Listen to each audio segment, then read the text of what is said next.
I'm Sandy McKinnon. We'll get started. I'm super excited to have convinced 4 fantastic experts to come over and chat about their growth journey, and hopefully everybody in the audience will be able to get some tips, insight. You know, use these people, ask them as many questions as you can, and there's a lot to learn from them. I mean, growth hacking, you know, buzzwords of 2015, it's right up there.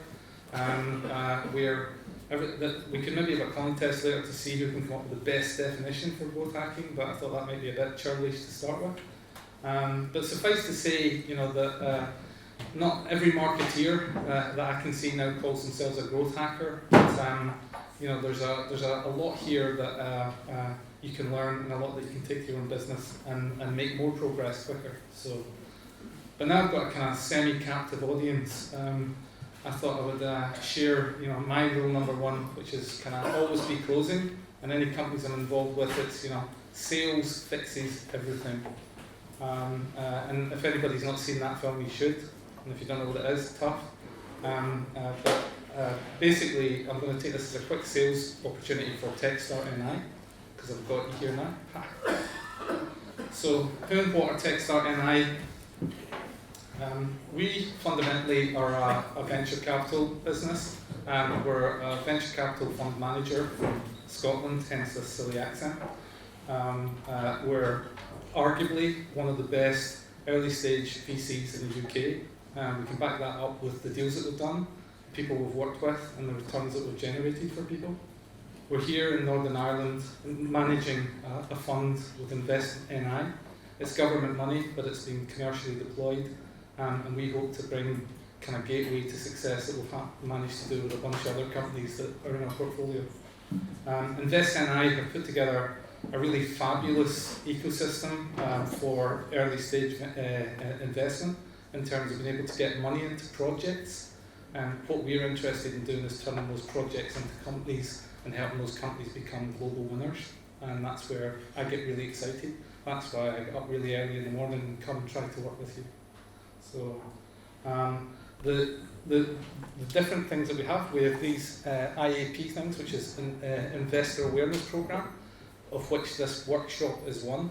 Now you might say, what's growth hacking got to do with investor awareness? Now we could happily have put on a how to write 12 slides and present them to people kind of pitch here today. I guarantee I've got 12 people in the door. Frankly, if you take care of the growth, the business plan will take care of itself and the funding will come. So this, to me, is more important than being able to write a pitch deck, if you can get this kind of stuff right. The stuff we've been doing on the proof of concept, we'll go on the team in a bit, but Kathleen and Jen are here down the front. I'll point to them to embarrass them, but they've been doing a fantastic job. Most of you know the POC. It's certainly, from the number of people who come to our website looking for it, and the number of applications, innovation is not a problem in Northern Ireland. We see so many amazing things coming in. I just wish more were in the equity bucket than the POC bucket. And to date, we've only been going since August. It was August, yeah. We've managed out 36 10k grants and 27 40k grants, and we've made 6 investments to date. So we've got the funds that we manage. We have a much smaller fund than we're used to. My muscle memory was writing £1 to £2 million checks. We're now writing up to 250k checks. But we're finding that we can get people that we've worked with in the past to leverage that up to more meaningful amounts of money. But that in the equity space is where, if you want, where I feel comfortable going pro. The other bits I can wing it, but that's where that's what I do as my business. That's the team. Hal Wilson, most of you probably know the people from Northern Ireland. Super excited to Jamie Andrews join us, really great. Ex kind of COO, CFO, just really, really operationally superb. He's just joined the team. And you know, Kathleen and Jen are just superb here on the ground. So what, in terms of using us for growth and building bigger businesses and making a huge success of things. I mean, these just in terms of like doing deals with us, we look at every deal. Can we get to a kind of Series A and beyond with this company under the amount of monies that we can actually deploy? And we've worked with some of the biggest kind of funders on the planet. These are all people that we've done deals with, including like KKR and up at Schroders, Wealth of Nations, these kind of companies, down to people like Balderton and DFJ and NEA, biggest VC on the planet. So we've worked with these people, we know these people, we can do deals with these people. If we're working with you and the company can deserve it, we can take to these people and you'll get a fair hearing and probably certainly better if you weren't coming in with them. And just again, to get that kind of, these things have to be earned. These assertions of we're one of the best early stage VCs in the UK is easy to say. How can we evidence it? One of the kind of dimensions is how much we've actually managed to leverage into our other companies in Fund 2. Our second fund, we had our first fund, this is our second fund that we're managing at the moment. And we've raised $430 million worth of capital into 12 investments. That we've leveraged our money into, where we've typically been first institutional investor in those companies, and we've managed to get much bigger people come in. And indeed, that number is probably going to be nearer 580, I think, in a couple of months. So, get on the ground here, brilliant innovation, some great teams, and love working here with you guys. The 6 things we've done today: Brewbot, In-Flight, Laserscope, Patch Blocks, Titan IC, and Beacon. So early for the portfolio, but a bunch of good teams and really enjoying working with them. Right, that was a sales pitch. Just thought I'd take that opportunity. Always be selling. So growth hacking. What does growth look like? Everybody kind of knows this, up and to the right type thing. And the guys that are going to come on and speak, Matt in particular, will show you some nice kind of plateaus where growth went away and then came back again. But being able to take it through either tactical growth or get lucky growth, or you kind of, whether that's user acquisition, whether that's money through the door, whether that's units sold or licenses brought in. Creating a growth curve is not easy, and the kind of thing about, for me, growth hacking, it's kind of marketing with measurement more than anything else. It involves product, it involves a much deeper kind of understanding of what your customer is trying to do with that product, and you have to be creative while you're doing it. But and that changes, and we're going to try and do something I think that is really pretty different here today, where we're going to talk about different industries, because again, it's a broad canvas that we're kind of covering here in Northern Ireland in terms of innovations and the stuff you're taking to market. There's it's not all kind of app development shops. It's not all kind of very small kind of fleas that you're trying to monetize. There are some elephants that you're going hunting, and really if you're looking at much bigger, this is kind of average revenue per annum per year. So if you're looking at kind of elephant, you're trying to make $100 million business, you're looking at 100,000 per contract, and looking at doing 1,000 of them. So how you shape your whole business in terms of your kind of pricing and what you can get in terms of your whole go-to-market, everything changes depending on what you're going hunting. And typically people think growth hacking as being kind of spam or link bait, or it's all done at this kind of fluffy end where you're trying to get millions of people in and retain them and kind of spam them more than anything else. It's actually a lot more subtle than that. And again, our experts will take you through that and sort of talk you through some of the stuff that goes with that. So to me, it's kind of continual customer validation. You're never, there's a creative piece that comes into it. There's an engineering piece that comes into it. There's a marketing piece that comes into it. But it really is on this kind of canvas. You're really in that point of really understanding what your customer's doing with your product. And this is all about growing the number of customers you can get and retaining them and making money out of them. So this bit where you've got the kind of customer doing something, the product, and you've got the data, and you can find love doing it. So all these companies, it's as I say, it's like growth hacking is like one of those things that you know it when you see it, but it's very difficult to define. It's you get people getting eulogizing about it being a philosophy, a way of life, blah blah blah. I mean, basically, it's about, for me, it's turning it into a science. It's making an experiment, and I started off as a scientist, a long time ago.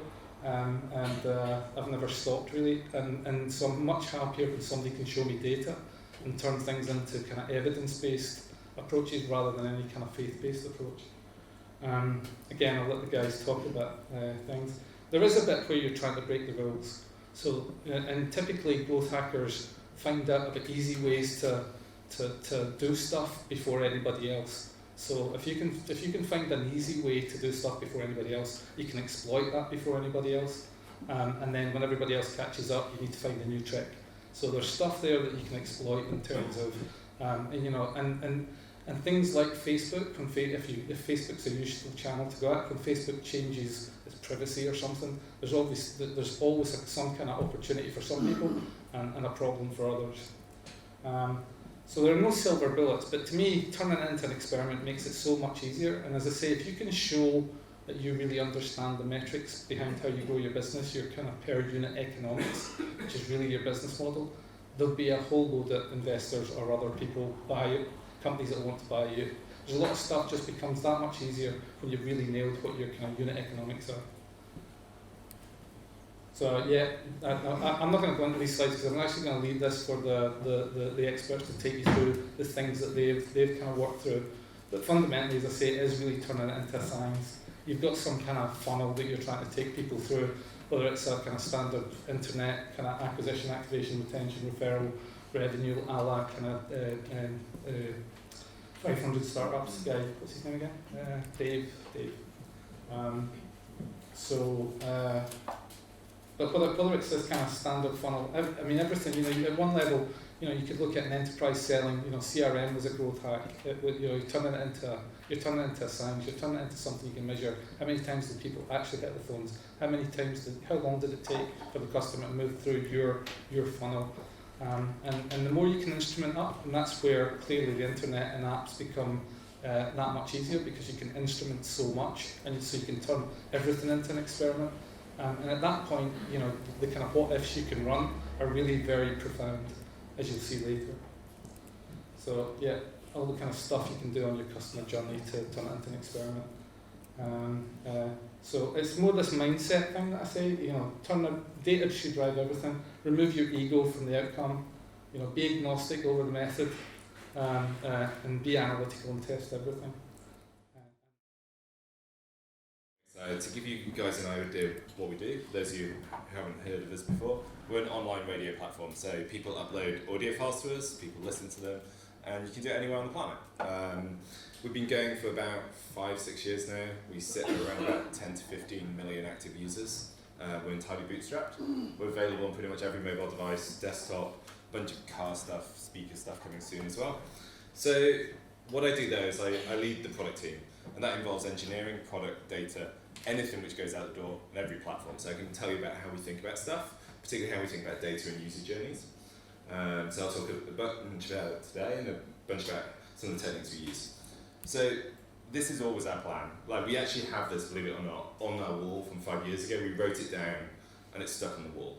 It's been there and everyone comes in and out of the office and wonders what that blank piece of paper is. It's faded now. We should have it restored. But this is how our team thinks. It's up and to the right. And the reality is that everyone thinks that up and to the right means new users. And when you look at it, actually the retained users, this bunch down here, is the majority of them. Your new users is around about 5 to 10% at any one time.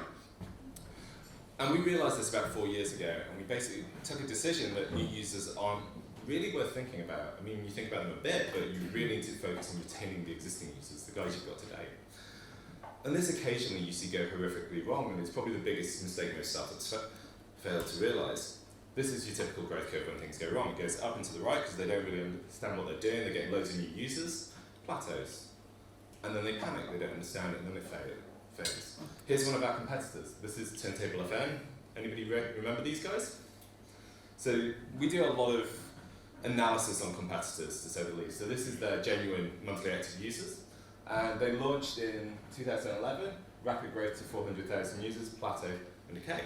And you see this time and time again. You saw this with MySpace, you saw it with Bebo, like literally every major social network you see this effect on. And we also pull their daily active users. You can see the vibrations here is actually the week versus the weekend. So we've got week here, weekend, week, weekend. So that gives you an idea of how kind of accurate this data is. And what you see when you compare these two, so we go back, is that the daily users actually starts to decline and plateau around about 2 to 3 weeks before the monthlies do. Gives you a great indication that things are about to go to shit. And we, I kid you not, built out their entire platform. We were ready to launch a competitor to them and pulled it about 4 weeks after, so about a year, when we saw that their numbers were going south pretty quickly and we weren't willing to be out of business on it. So my point is, what you want to be focusing on is look at the dailies. It's not everything, but focus on it. Focus on the ratio of the two, daily to monthly, because that gives you a very good idea of how healthy the business is, or not the business, the user numbers. I'm used to thinking in terms of user numbers equals business because we make our money through advertising. So that's how we think internally as a team. So what you see is when this decays, you end up plateauing. And the reason you plateau is that they've built up this retained user base. And these are their hardcore fans. And these guys don't leave, they stay around. No matter how bad your business is doing, they will stay. And when you look at their usage and their behaviour, what you observe is they typically will use the site 5 days out of 7, or 2 days out of 7. You've set up some kind of cycle in their behaviour, usually to do with a weekday or a weekend, and they're coming back every day it's available. So in terms of time, in terms of a music site, you usually see Monday to Friday, because they're sat at a desk working, or you see the weekend because they're commuting, they're out and about with their friends, and they're using it on mobile.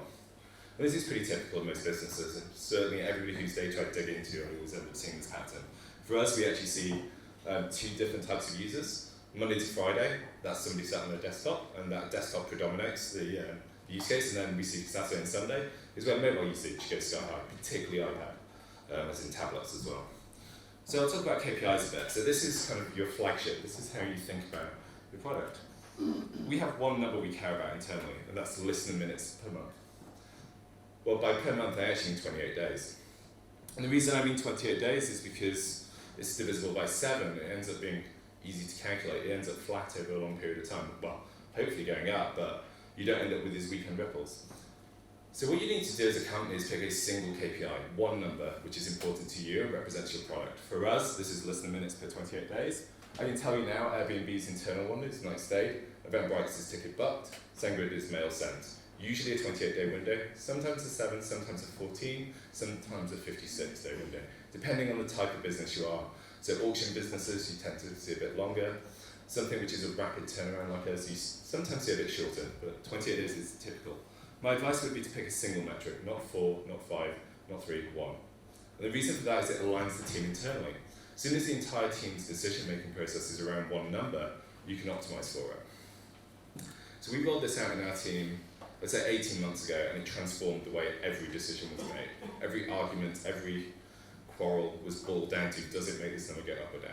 Yes or no? If it goes up, we think it's good for the business. And I'm sure as we evolve over the years to come, we'll probably add 1 or 2 more metrics, but this is the number 1 key one. This is the one which every decision goes back to. So dashboards. These are actually some of our live dashboards, so please don't repeat the numbers off them if you can see them. I can't see them from here. So we put everything we can on a dashboard. These dashboards are available throughout our office. Everyone can see them. No data is hidden from anyone. Everybody has access to 100% of the data. They can log in, they can run queries. This is just a philosophy for us, and actually we train our sales staff, we train our account managers, anybody, even the interns, how to use this system, because we believe that more eyes on it helps us find patterns.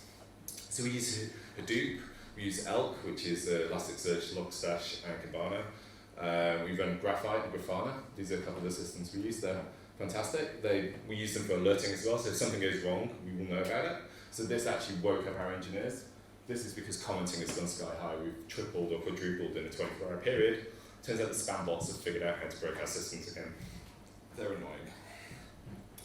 So how do you grow users? And we believe that there's like a couple of formulas for it.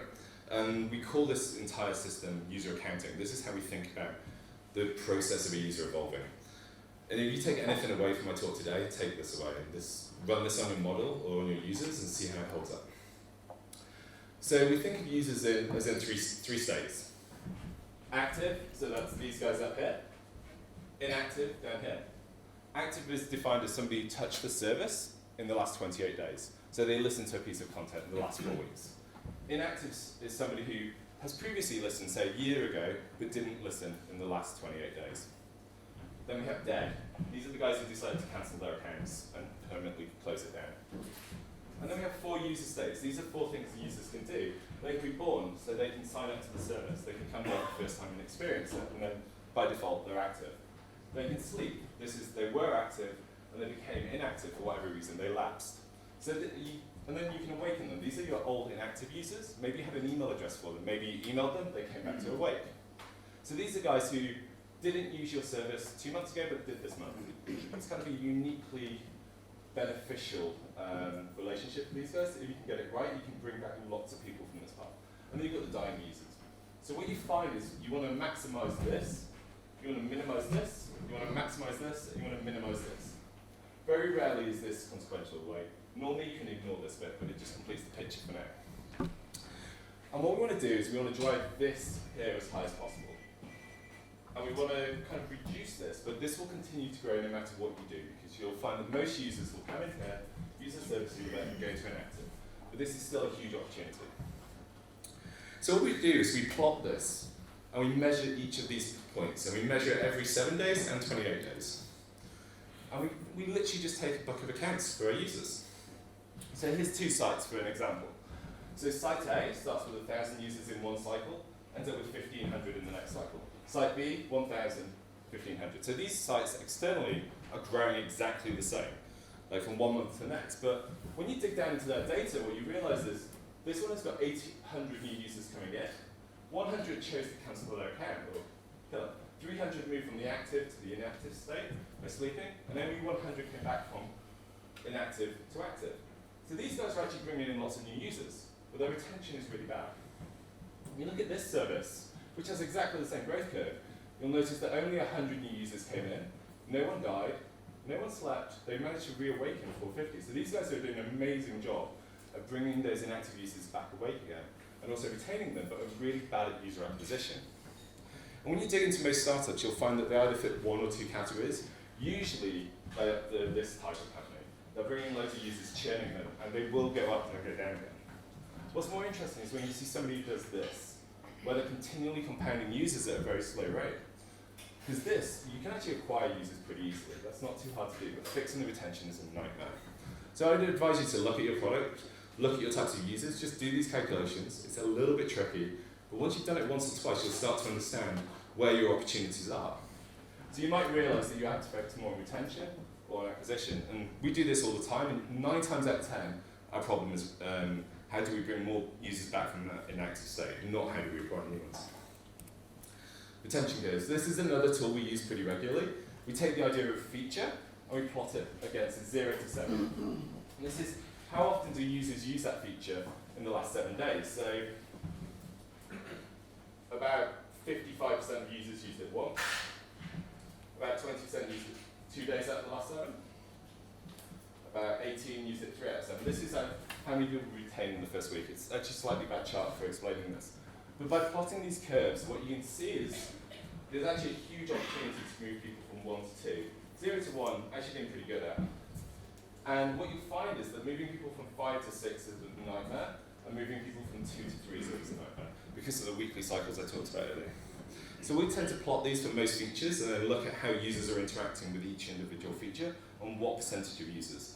I'll come to this in a bit more detail later on.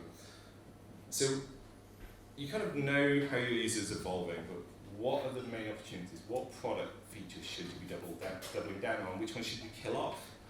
This is something which we face every single week as a development team.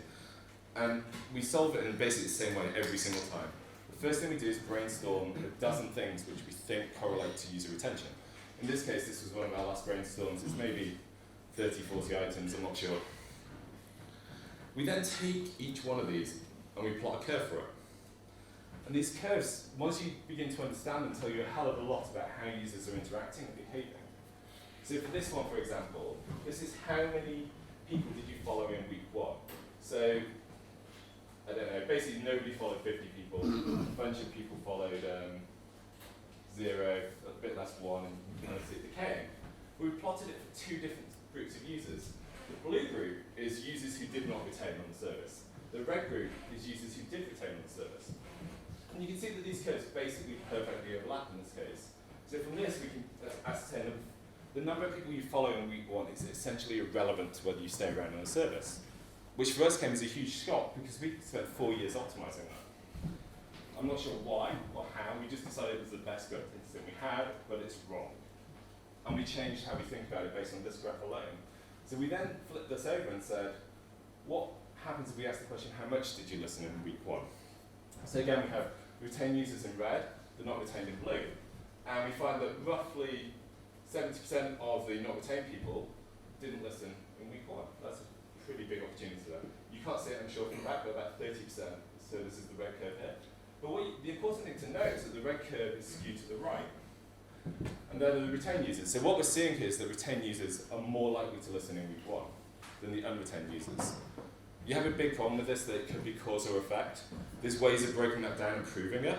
But I'd recommend you look at these kind of charts and you'll start to see these patterns and you'll start to see what kind of behaviours you want to accelerate and which ones are a waste of time to try and accelerate. So we now focus entirely on this metric and moving this. We have proven the causality stuff, but I haven't really got enough time to get into it today. Again, this is kind of a similar kind of plot sort of thing we'll look at. So first week listens, proportion or retention likelihood. So this is your likelihood. You literally see the linear path for us. The data breaks down around 7 or 8 because we just don't get many users up this end of the scale. Most of them are down here. So once we start plotting these kind of graphs where how much did you listen in week 1, we can see your retention likelihood. And we know that based on your state right now, you've got 80% likely to retain or 70%. There's no point in spending any more resources trying to retain that user. All those resources we now push onto other users. So anything to do with marketing spend, advertising, where we should be giving away free plays, that kind of stuff, we'd be targeting different types of users based on results. It's not just us who do this, this is Twitter's internal data. Well, they made the mistake of putting it on some slides once and we found it. This is number of days retained, number of days out of the last 60 users logged in on both of the x-axis. This is number of people you're following on Twitter. And what you find is there's a distinct curve here. So once you get people following more than 30 people, everyone you add essentially bumps you straight up that retention curve. So this in itself is interesting, but what's more interesting is their entire strategy now is how to get you to 30 people as fast as possible. If you look at their entire on-ramp, their first 30 to 60 days worth of experience, it's basically making you follow people one after another. They remove a lot of actually site features to get you through this as fast as they can. And they actually change their site experience after you hit a certain number. This is another one of theirs, and this is the ratio of how many people you follow you back. And in this case, you can see that about a third, so somewhere around here, there's this magical number where if you keep pushing people up to a third of people following you back, you're more likely to retain. And the reason for this is once you bump that number up, you actually get conversation going both ways. So Twitter's no fun if nobody's talking back to you. So they see this as well. Have a look at these kind of graphs as well in your product and see if you can see something similar. The final one they gave out was the number of times you use it in the first month is critical. They see something similar to us. But what they see is that after about 7 or 8 times in the first month, you've got a 90% chance of long-term retention. So this is several months later. You're still using the service. So again, if you're already using it 7 or 8 times in that first month, there is no point in trying to get you further on this curve. It's just minimal benefit at that point. So they'll use all their resources and all the users down this side. So that's people you may follow, that little box on the right hand side.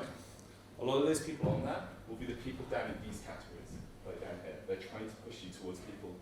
They want to have a positive experience to move them further up that curve to make the whole ecosystem stronger. As I say, watch out for causation and correlation. They don't mean the same thing. This is the classic example of number of pirates versus average temperature. They seem to overlay over time. It's bullshit. Maybe pirates like to pirate because it's warmer. Not sure. So be careful. Be aware of cause and effect. We spent a long time trying to figure this out, whether it is a cause or effect. And one of the techniques you can use very briefly is you build a bunch of features to accelerate a feature or a feature you want to see out of a user, and then you remove it from 50% of them and watch the time-based decay happen. And from that you can see which one happened first, whether it was the cause or effect. It's a bit more subtle than that, but that's the general technique most people will use. A/B testing. No talk on this would be complete without it. We do this all the time. We literally wrote the Python framework on it. It took us a long time to get this into the heart of the company is what we do. Everything we release now is an A/B test, everything. We're running hundreds of them simultaneously. So this is the site.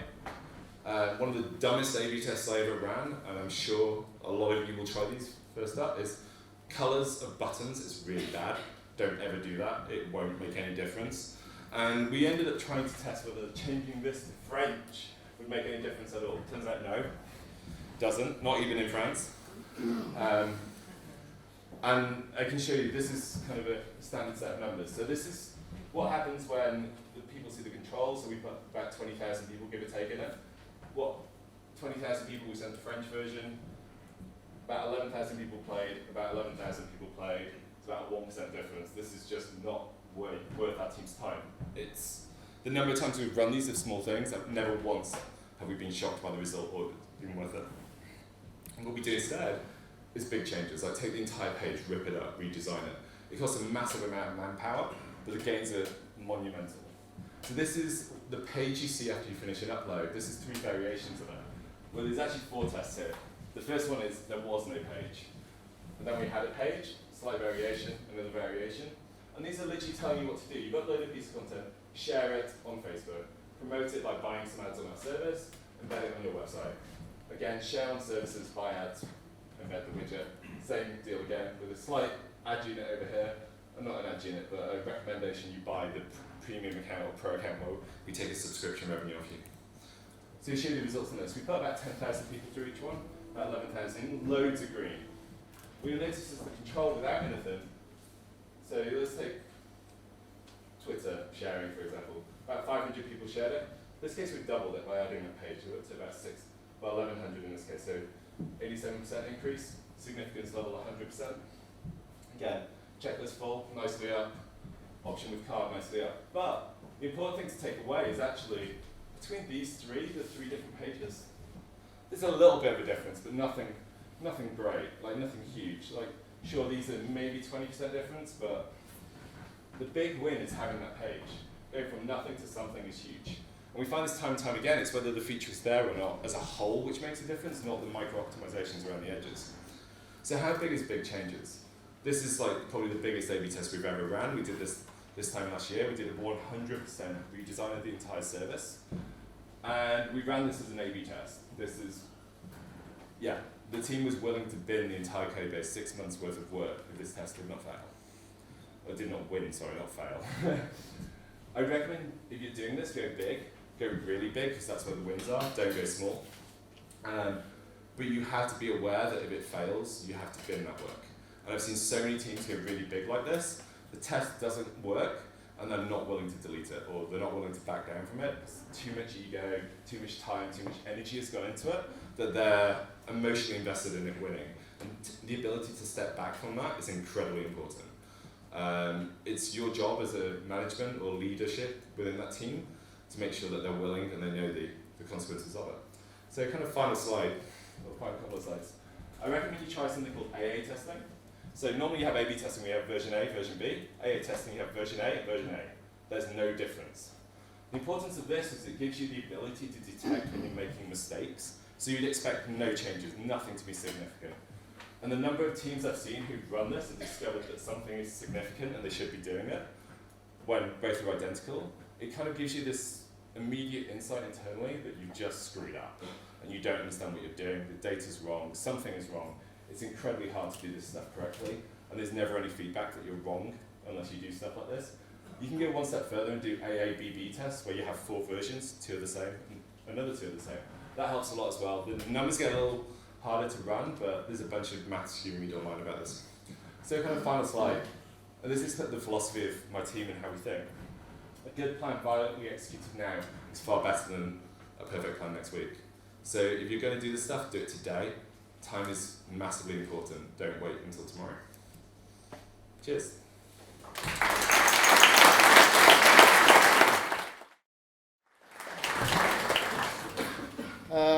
Thank you very much. My name is Johnny McClintock. I'm going to take you on a journey. This is where it started. It started in Queen's as part of a PhD study by a guy called Dr. Stephen Smith, who's probably person in 5 in the world that actually develops digital audio data compression algorithms. You know, he it's not that he pushed the boundary, he invented the boundaries in terms of audio compression. Whenever he did what he did in the late 80s, the world had not heard of MPEG 2, MPEG 3, AAC. So he was very much at the genesis and the beginning of audio compression. It's always been called aptX. There's been a couple of new flavors. We've had a couple of iterations in the last 25 years, but we've retained the name and the ethos of the codec, namely audio quality and latency.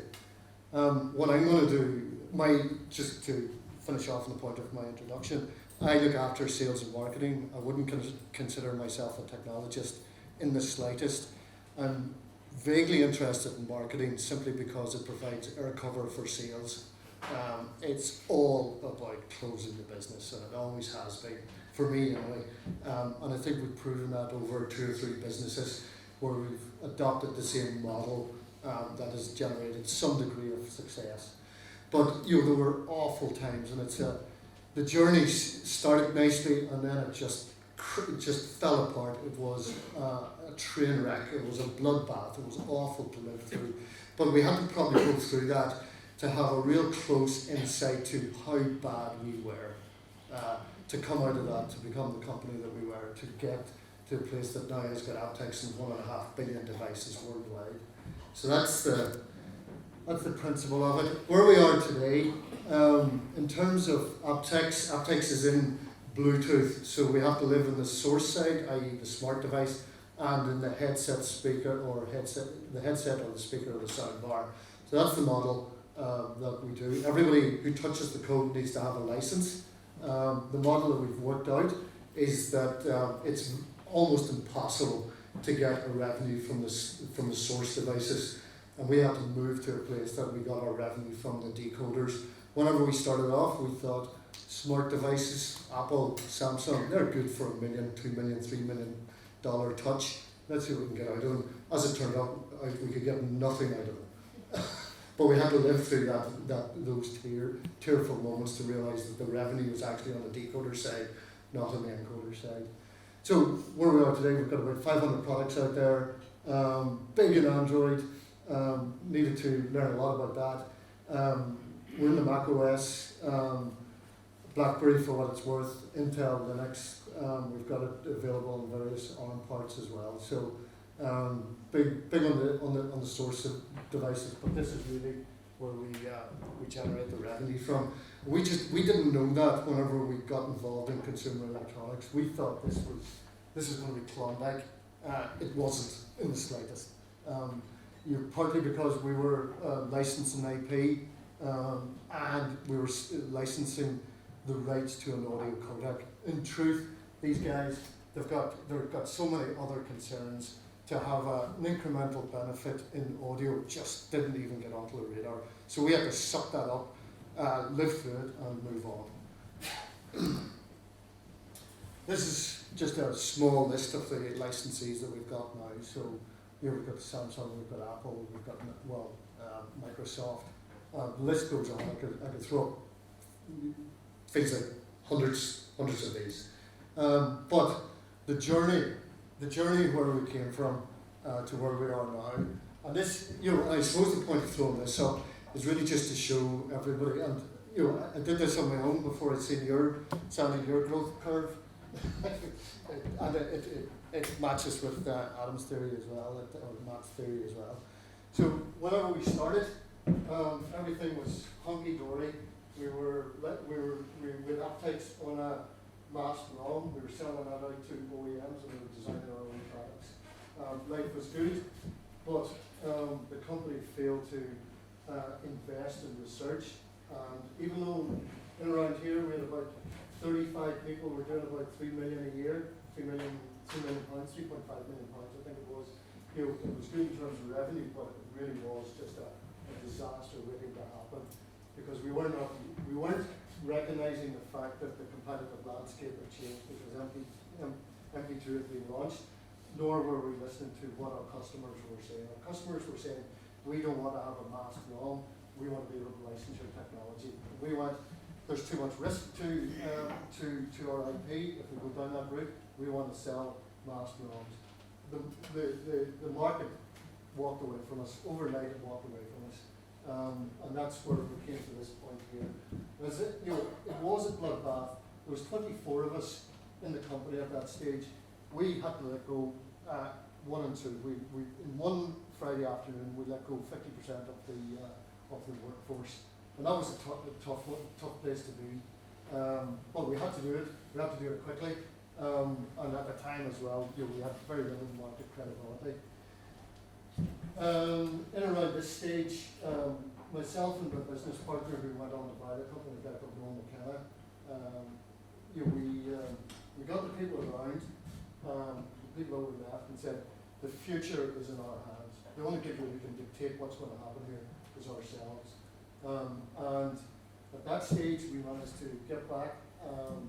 We had a good look at ourselves. We had a good look at ourselves. We tried to work out where the problems were, and we got it solved. And that started us on this growth curve.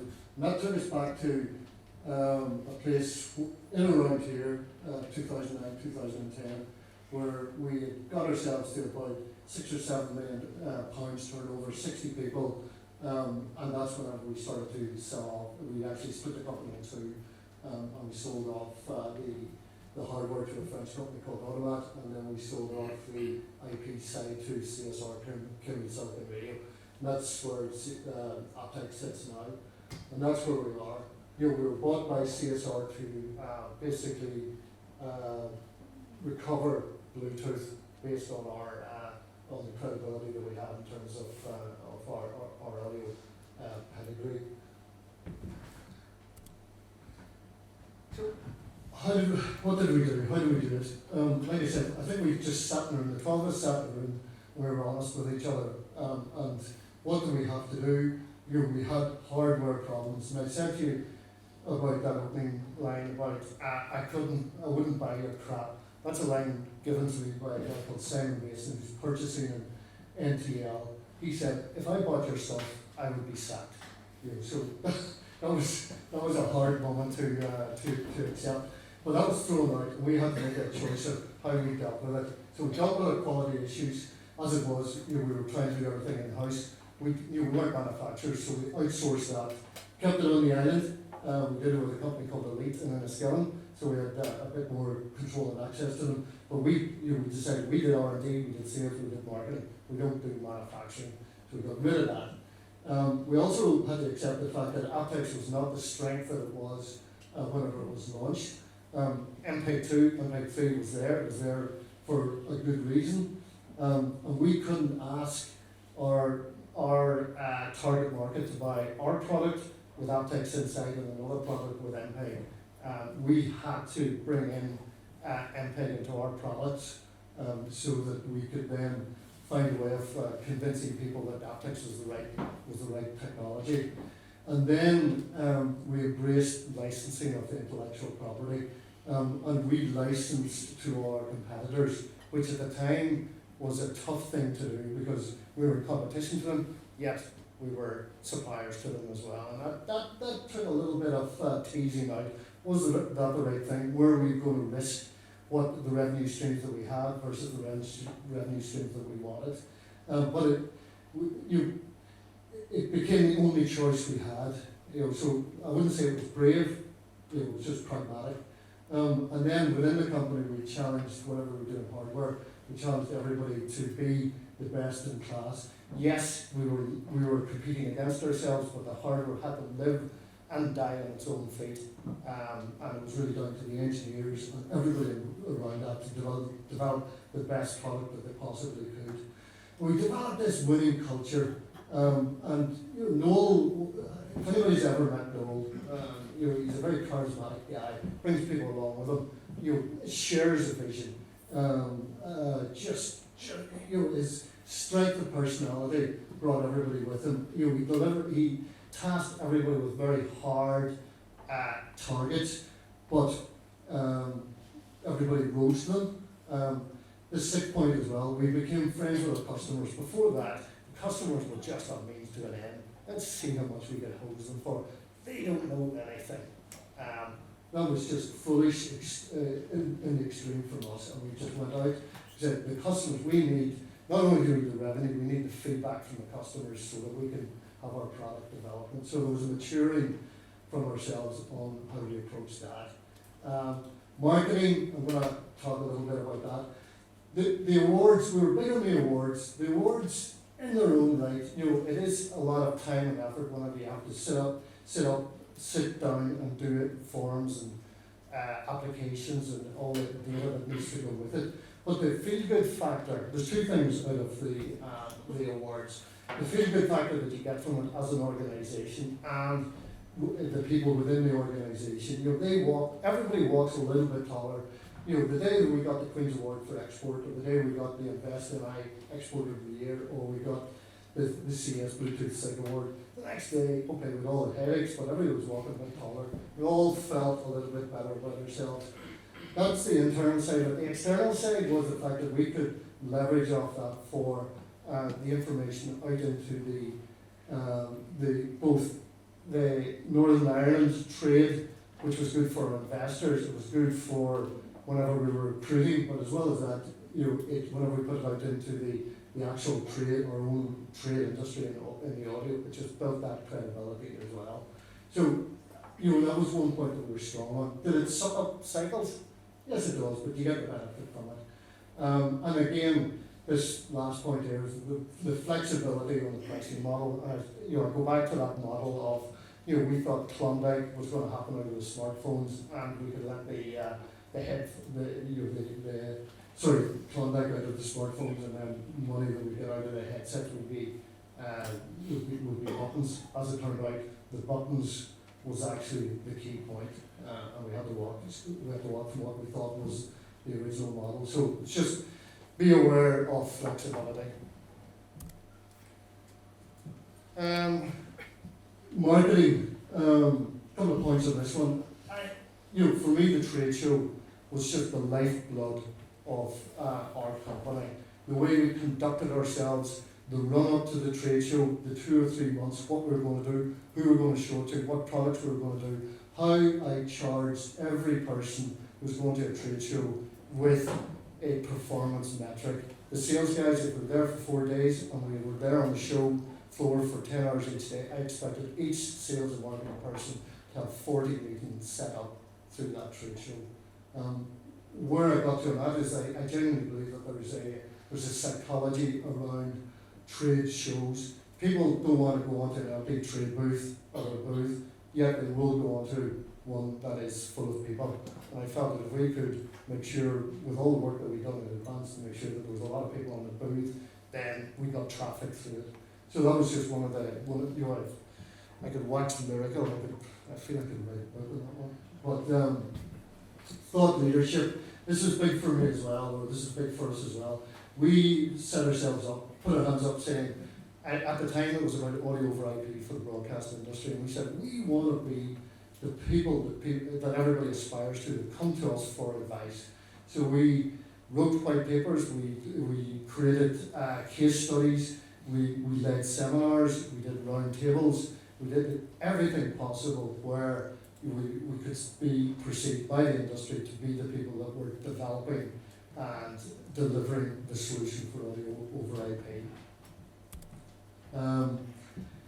This is probably more relevant to where we are now in terms of the business to consumer message. You know, that last bit was probably more business to business, but the business to consumer, you could spend millions trying to deliver a business to consumer message, but nobody's got that. You know, it's just not going to live in the world that we live in. So how do we do it cheaply?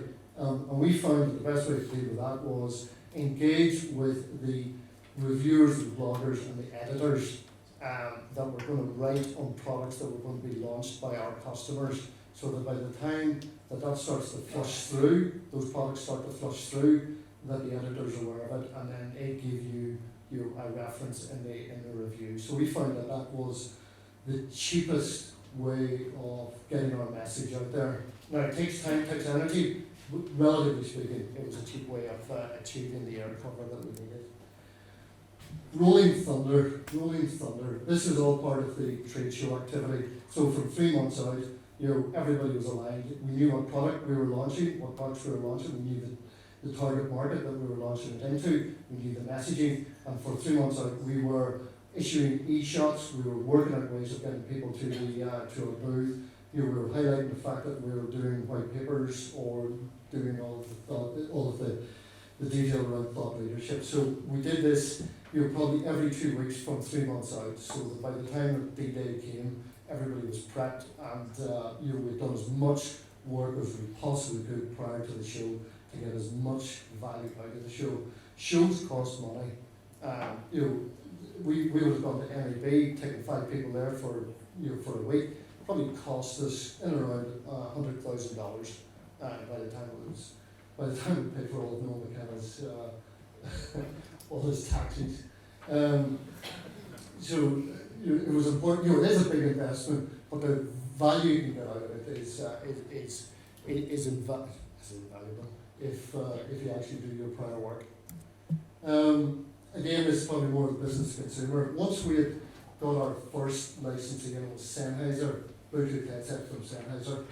We asked Sennheiser for 100 of them. We had to buy them at 50% off retail, but we bought 500 of them, and we sent them out to everybody that we felt that was important to us. Now 50 would have gone out to the editors and reviewers and bloggers, and the other 50 would have gone out to the aspiring customers that we wanted to get on board.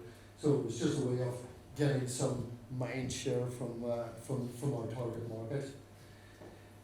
The value of the ingredient brand, the value of the logo, you see it here. It gives me incredible pride whenever I go into Dixon's or any electronics store and I see that the Aptex logo is in the back of a Bluetooth headset or a speaker packaging. But we had to, whenever we joined CSR, there was a general resistance that I don't think you probably can't achieve that, because normally you have to pay the customer to get your logo on the box.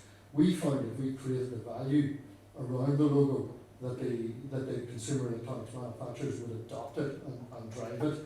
So we had to create, what exactly does Aptex mean? It means quality audio and Bluetooth. How does it do that? Who cares? It really didn't matter. The point was it became a seal of approval for the consumer to identify with quality audio and Bluetooth.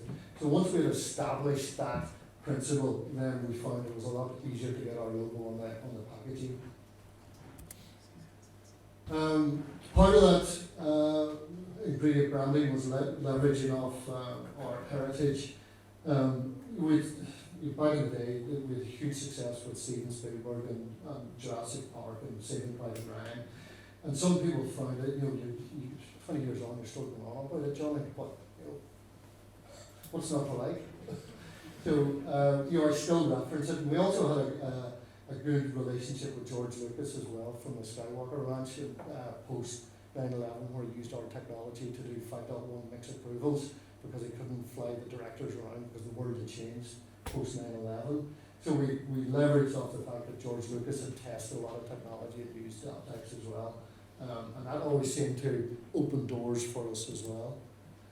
We also built some more value around the logo as well. That we started this interoperability program that every product that went out there that carried the Aptex logo had to come to Belfast to go through this testing. Started just with one guy doing it occasionally, and now there's 3 people in Taipei doing it full time, just with the volume of products that are coming through. But it added value to the brand. So in summary, recruit great people, ditch poor ones quickly. You don't need people sucking up your cycles. The people who are saying, this is a problem, or I can't do that, or the devil's advocate, there's no place for them in your organisation. You'll be surrounded by positive people going forward that are aligned with your views. It's a pet subject of mine. just generate so much content and help the reviewers and the bloggers and the people that are going to write about your technology. Generate it for them so it makes their life easier. Certainly in the world that we live in today, with a lot of the editors just need to, they've got a revolving door of content, and they just need to keep things fresh. The more that you can give them, the more likely they are likely to upload it. Whereas if you just come along and say, I've got this great technology, and say, great, you need to constantly fill that treasure of detail. This probably goes to the first point as well, empowerment. Everybody, I talked to my brother a lot about this. He's got a couple of masters and a couple of different things, and he's got this theory that nobody comes to work wanting to do a bad day's work. Everybody wakes up in the morning and goes, they don't wake up with a negative mental attitude. They wake up thinking that they probably can do the best they can. I believe in that. And I think if you can empower everybody to get the best out of them, by that, with great people, there's no need to micromanage anybody. With great people, if you just put systems around them and let them thrive and flourish, then you as an organisation will thrive and flourish as well. Accountability. I've seen so many people that have come in from different cultures and companies where they're almost whiplash, whereas where they've been micromanaged to the nth degree. Whereas if they come to you with an idea, you say, yes, okay, make that work. It's on you. It's for you to do. It's not for me to manage the detail. I want you to succeed. You succeed. I succeed. And then reward generously. I love the fact that my salespeople were driving around in Rolls Royces. It means that I could drive around in 2 Rolls Royces. This is one as well that I think maybe could be slightly very much an engineering-led principle. I work at CSR. They founded Bluetooth. All they have to do is walk into an organisation, throw the chips up in the air, and people will run out and catch them. They didn't have to market what they've got. It was good enough that it did sell itself. But that was one company in millions of companies. Everybody else don't believe that just because what you're good enough is that it will sell itself. You need to get out there and you need to market it. You need to create the awareness. The world is littered with great technology that was badly marketed. Equally, the world is littered with bad technology that was well marketed. I think Optex probably lives somewhere in the middle of those two statements. And this is no mechanics mantra, and I just love it. There is no substitute for being on a plane in front of your customer. His three simple steps to success were be there, be there, be there. The point being that if you're not in front of your customer, your competitor is in front of your customer.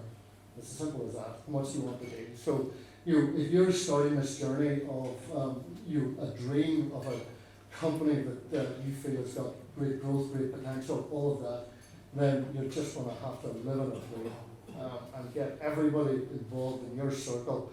And family circles as well, just get them bought into the fact that it's going to be like that for the duration of the time that you think that it'll last.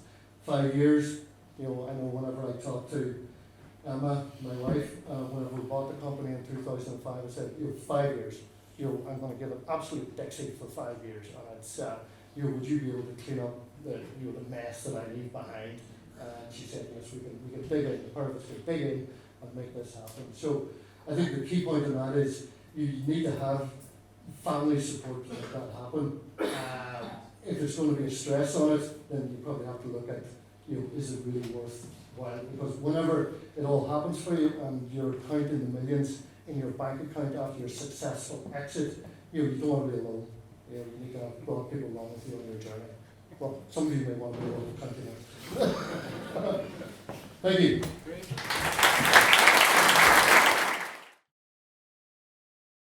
Thanks, Andy.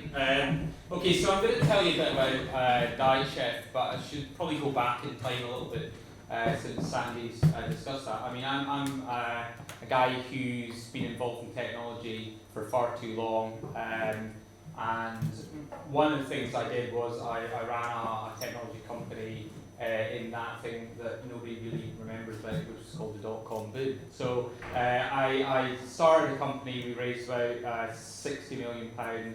It was the easiest money I've ever raised in my entire life. I used to just virtually have taxi drivers throwing money at me. It was amazing. But you know, it was also about, it was a good lesson about product, because we didn't, you know, a bit like we were talking about earlier, it's finding the product, making sure it works. And it was a great experience to say that money doesn't solve your problems. Money just makes your problems bigger because you have investors.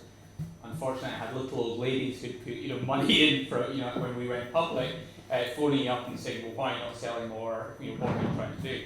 So a lot of that experience helped when we started Diet Chef. So just giving you a little bit of the background is, as part of a friend had a diet company, and they were selling through retailers, Tesco, Superdrug, pretty much all of the retailers in the UK. We were a brand, this business, and we didn't manufacture anything ourselves, so we had no real intellectual property. And what happened is we just got squeezed by the manufacturer, who said, I want the prices to go up, and the retailer saying, I want more margin. And being in the middle is the worst place to be in a food business. So we said there has to be another way, and so we set up a company. The two guys that were doing sort of marketing, online marketing for the diet company, set Diet Chef up in 2008.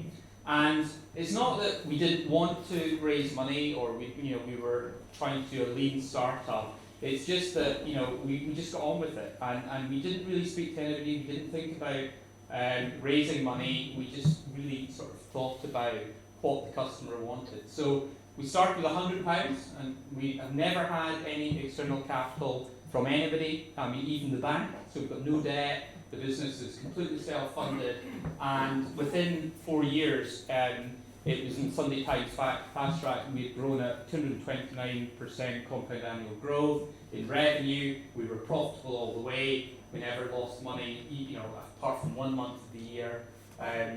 We were always cash generative, and we are now the second biggest diet brand in the UK. So we've got about 50% brand awareness. Weight Watchers, which has been around since 1968, it has got about 80% brand awareness in the UK. So there's still a lot to go at, but the great thing about dieting is that everybody does it. It's a mass market product, but nobody really wants to do it. It's an incredibly hard product to sell. People want to use their coolest technology. The day that you say, right, I need to go on a diet, it's not the best day of your life. It's not like a eureka moment. People don't jump out of bed and say, I really want to go on a diet. So one of the things that you have to do is you need to really understand your consumer. And so at Diet Chef, when we first started, we really did extreme bootstrapping. So we focused heavily on what the product was going to be. We spoke to thousands and thousands of customers. I basically did all of the customer service myself because I didn't have to go and raise money, didn't have to think about that. All I did was speak to customers, and that was a virtually 24-hour-a-day job. We've tried, to understand if it was a delivery problem, was it a range problem, did they like the product, was it how much weight they were losing. And so what you got was a really fantastic understanding of what the customer wanted. And you then just tried to deliver that. Sounds very simple, but it's amazing how many startups or businesses that I see just build products for themselves. They don't think about their customers, they don't do testing, they don't do any research. And really, we are very data-driven at Diet Chef, even though we're a food company. We've got a direct relationship with our customers, which is a huge advantage that most brands don't have. We've got the ability to speak to them, we've got the ability to survey them, we've got the ability to do A/B tests in product, on the website, and we measure absolutely everything. I mean, I've got to saying that, the devil's in the data, not in the detail. It's all there to be learned. You can understand it, but you need to actually understand it and comprehend it. So, we use live chat. We didn't use live chat because we wanted to get better customer service. What we wanted to do was create a list of the top 10 things that were problems in our business that people weren't buying. So, somebody came in, they started a live chat session. It wasn't about just saying, well, what's your problem, and just not ignoring and solving that problem. We created thousands and thousands of transcripts of those conversations. And somebody in our team, me included, basically went through each of them and classified what the live chat was about. And we then had a list that we came to a meeting with and said, here's 100 problems that we've got at Diet Chef and why people are not buying our product. And there's always 100 problems, but we could always find the top 10, and we used to just start. Number 1, this is the biggest problem. Let's go and solve that. How do we solve that? And really brainstorm how we solve that. So really direct feedback from our customers to allow us, to think about it. What was going on? Did they like the problem? Why they didn't buy it? And every single email, customer service email, came in, didn't go just to the customer service team. It went to the marketing team. It went to all of the founders. So that wasn't because we didn't think that the customer service team couldn't solve the problem, but we wanted to get real feedback and a real feeling in marketing and in the management team. Where were the problems? Is it a delivery problem? And things change all the time. January it's busier, so delivery's not as good. What we're going to do about it? Maybe it's taking longer to get products out. That live feedback loop, it does create a lot of email. I accept that. You've got a lot of email to go through, but you don't have to read every single one of them. You see the gist of them, and you pick up trends, and you pick up some level of data that you can act on.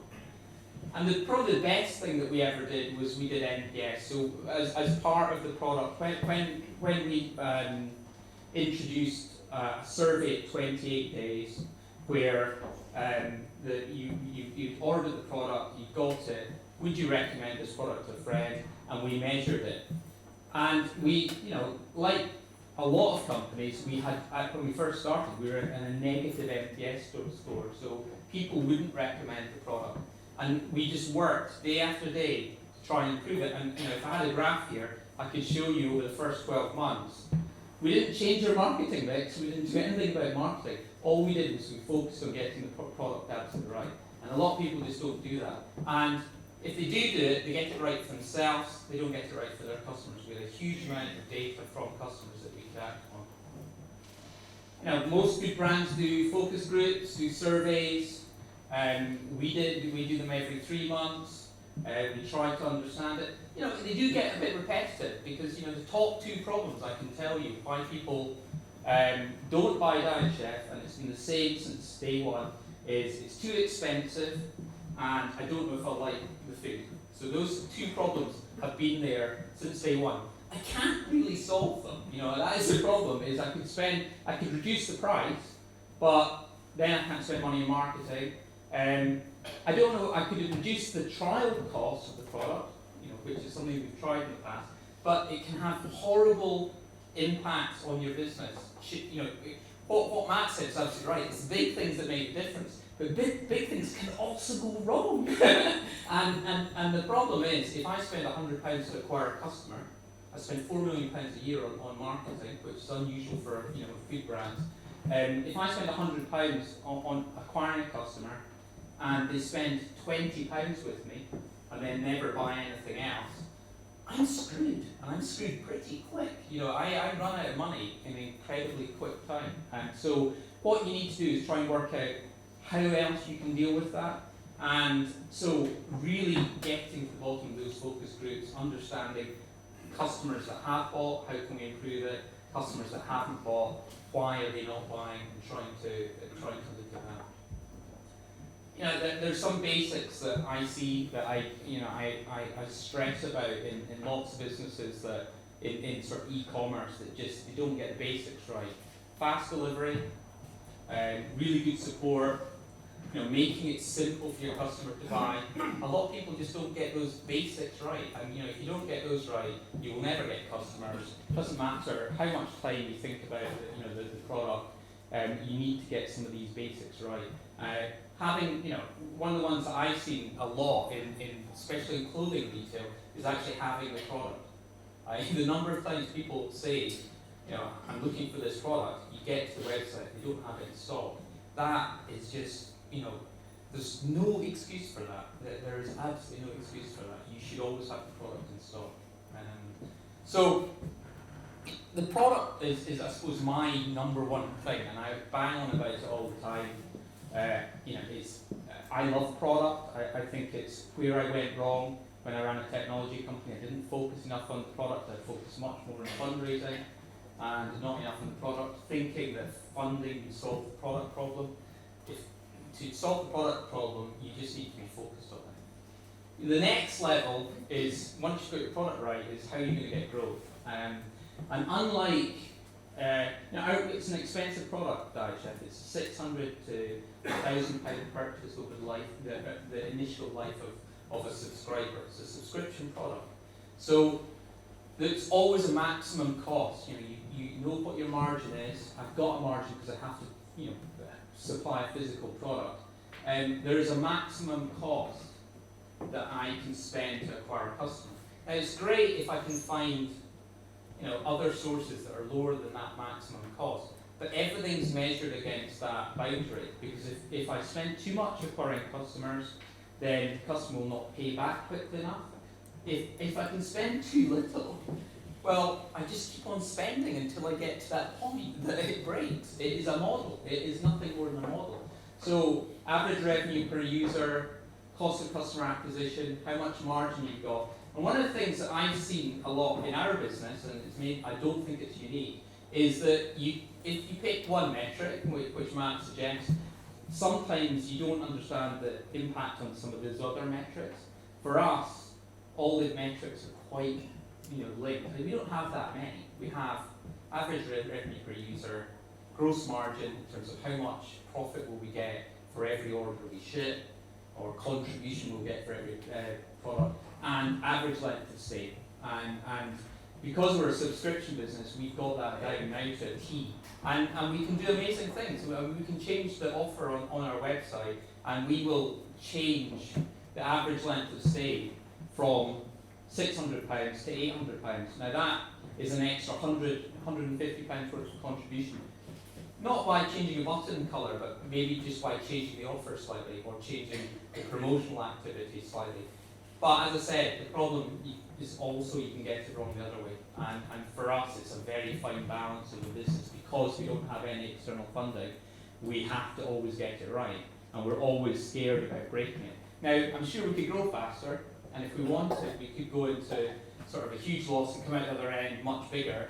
But the business we want is sort of a profitable, cash generative business. It's just the way that we have now been created that's what we feel we need to do. A lot of marketeers that I've spoken to talk about, well, what's my marketing budget? There is no marketing budget in DiveChef. There is what is the maximum that you can spend to deliver profitable customer acquisition and growth. So, as you say, all I can do is keep on spending until I break that. Once I break it, then I need to come back. But you always find a nice equilibrium. And you look at that for every marketing channel. We spend on TV, we spend online, Facebook. We look at exactly the same metrics. And we look at how many customers can we acquire from that activity, so volume and scalability, and how much does it cost.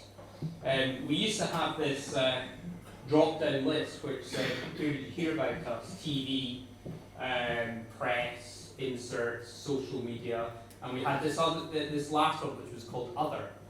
And the great thing about Other is it was always the most successful marketing channel.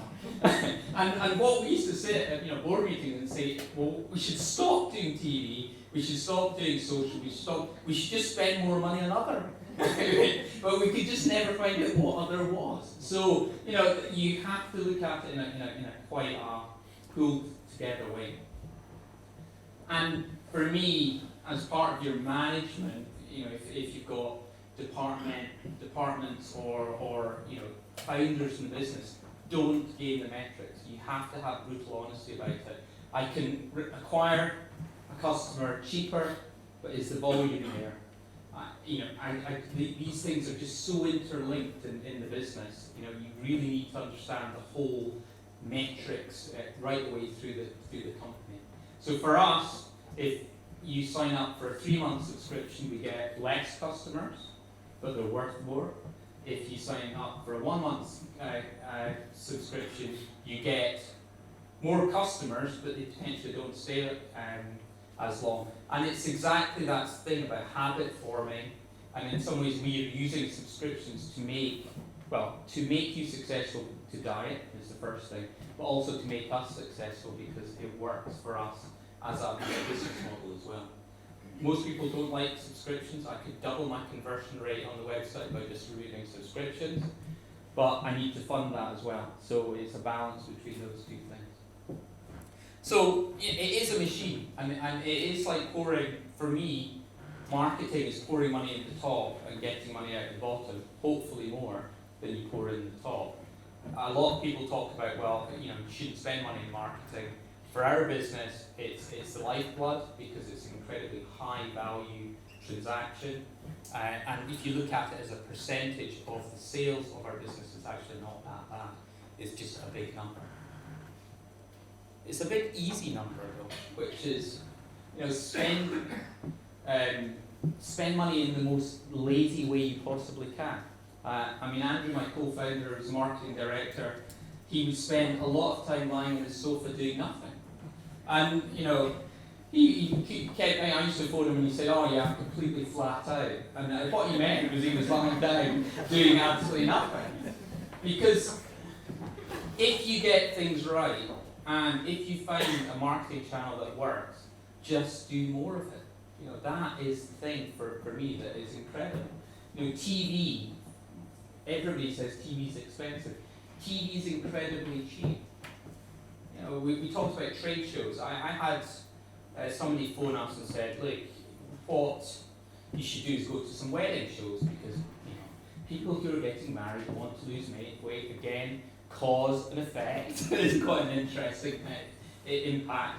So your conversion rate from that will be higher. And I can advertise on the wedding channel in the UK for £1.90 per 1,000 people I reach. So a typical advert, because of the measurement system they use, will maybe cost me £100.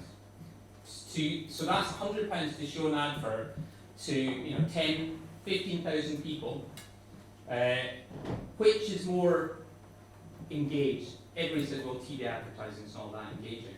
It's incredibly cheap. It's an incredibly mass market audience. And if I'm really looking for targeting, a TV show on a wedding channel is a good place to be. But going to a show with all of the hassle and all of the impact of that, we measured that in the same way as we measured spending money on TV.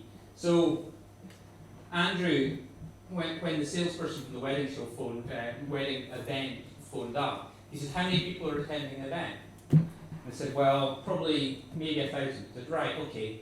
Well, we spend quite a lot of money on TV. I'm willing to pay for the same rate as I reach 1,000 people on TV. Can I exhibit at your show?" And of course she went, "Yes, that's a great idea. Of course I can." "Well, I'll give you £1.90 then." So that is all they would pay to reach that same audience. So really measurement is an incredibly good way of trying to get to the right audience. But when you get something that works, just do more of it until it breaks, is my thought process. If the product works, you will get fantastic word of mouth. We have 40% of our customers that come through referral. We do absolutely nothing apart from put the flyer, and we've tried everything. We've tried incentivizing with money, we've tried emailing certain campaigns, we've tried, we've done everything. If your product works, people will talk about it. If it doesn't work, they won't. Well, they might talk about it, but they won't talk about it positively. So if you do that, it's a very powerful thing, but it still is in your marketing cost, because you need a customer to talk about your product, and those first customers you need to recruit. So it's an incremental cost. You can't say let's do more word of mouth, because you need customers in the first place to do that. So 30% of our customers were free. We had another 10 that we couldn't measure, so that's 40. But you need a market for that. You need to be able to get customers there. And as I said, attribution is incredibly hard. So we spent £4 million, so £500,000 a month, £1 million and a bit in January. We spend it on a multitude of channels. It's quite hard to understand if it was TV that drove the customer, if it was the press ad, if it was the insert, if it was social media, if it was Facebook.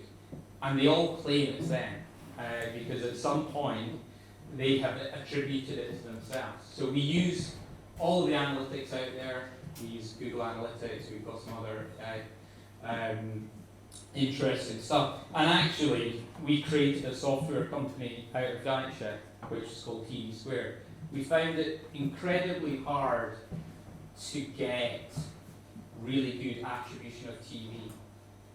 If you're a direct marketeer, the way you used to attribute TV advertising is, if you're a direct marketeer, is you'd have a big telephone number at the bottom of your advert, and it would say 0800 XYZ XYZ, and for every channel you showed that on, you'd have a different number.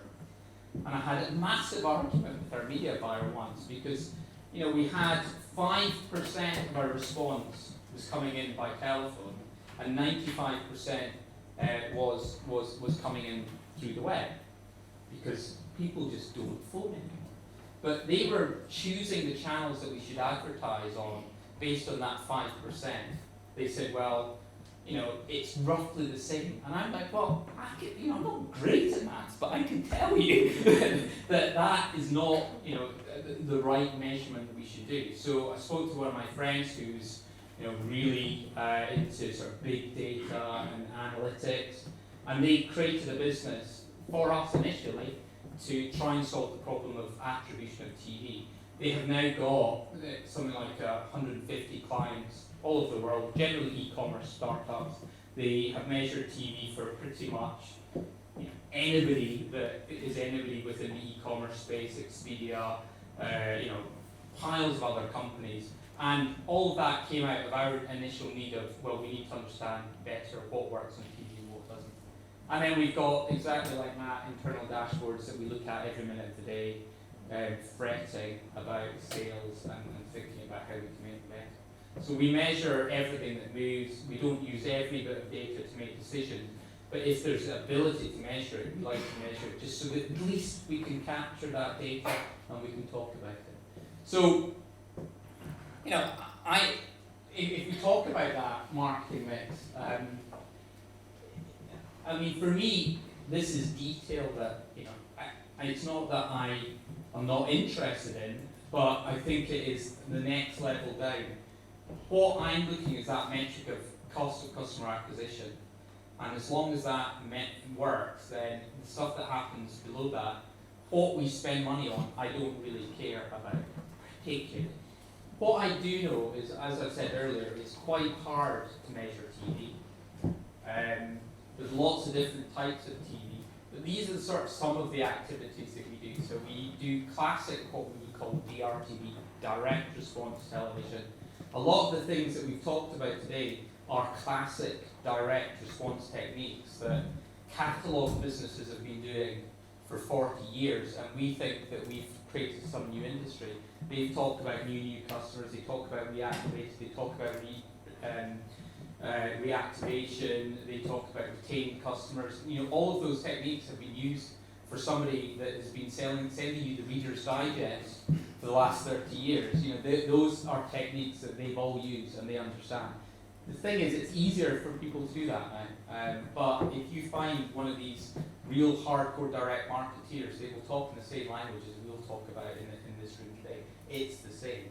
So daytime TV, incredibly responsive, uninteresting programming. You know, Andrew's claim is he's the biggest advertiser in Jerry Springer during the day, you know, which is, you know, and he loves it. You know, it's not, you know, it's not glamorous, but it works.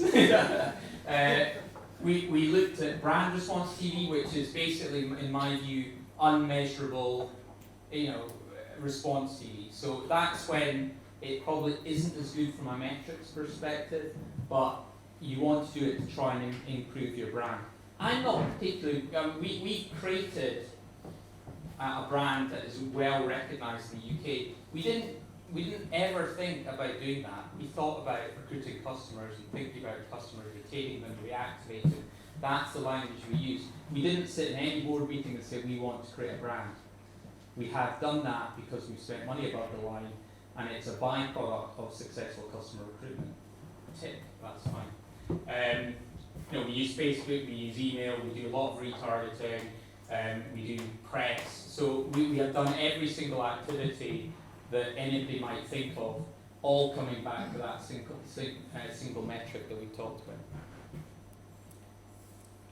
So how did we fund it? Everybody's asking, and this is exactly the same way as every retailer in the UK funds their business. And my joke from Every Little Helps is from Tesco.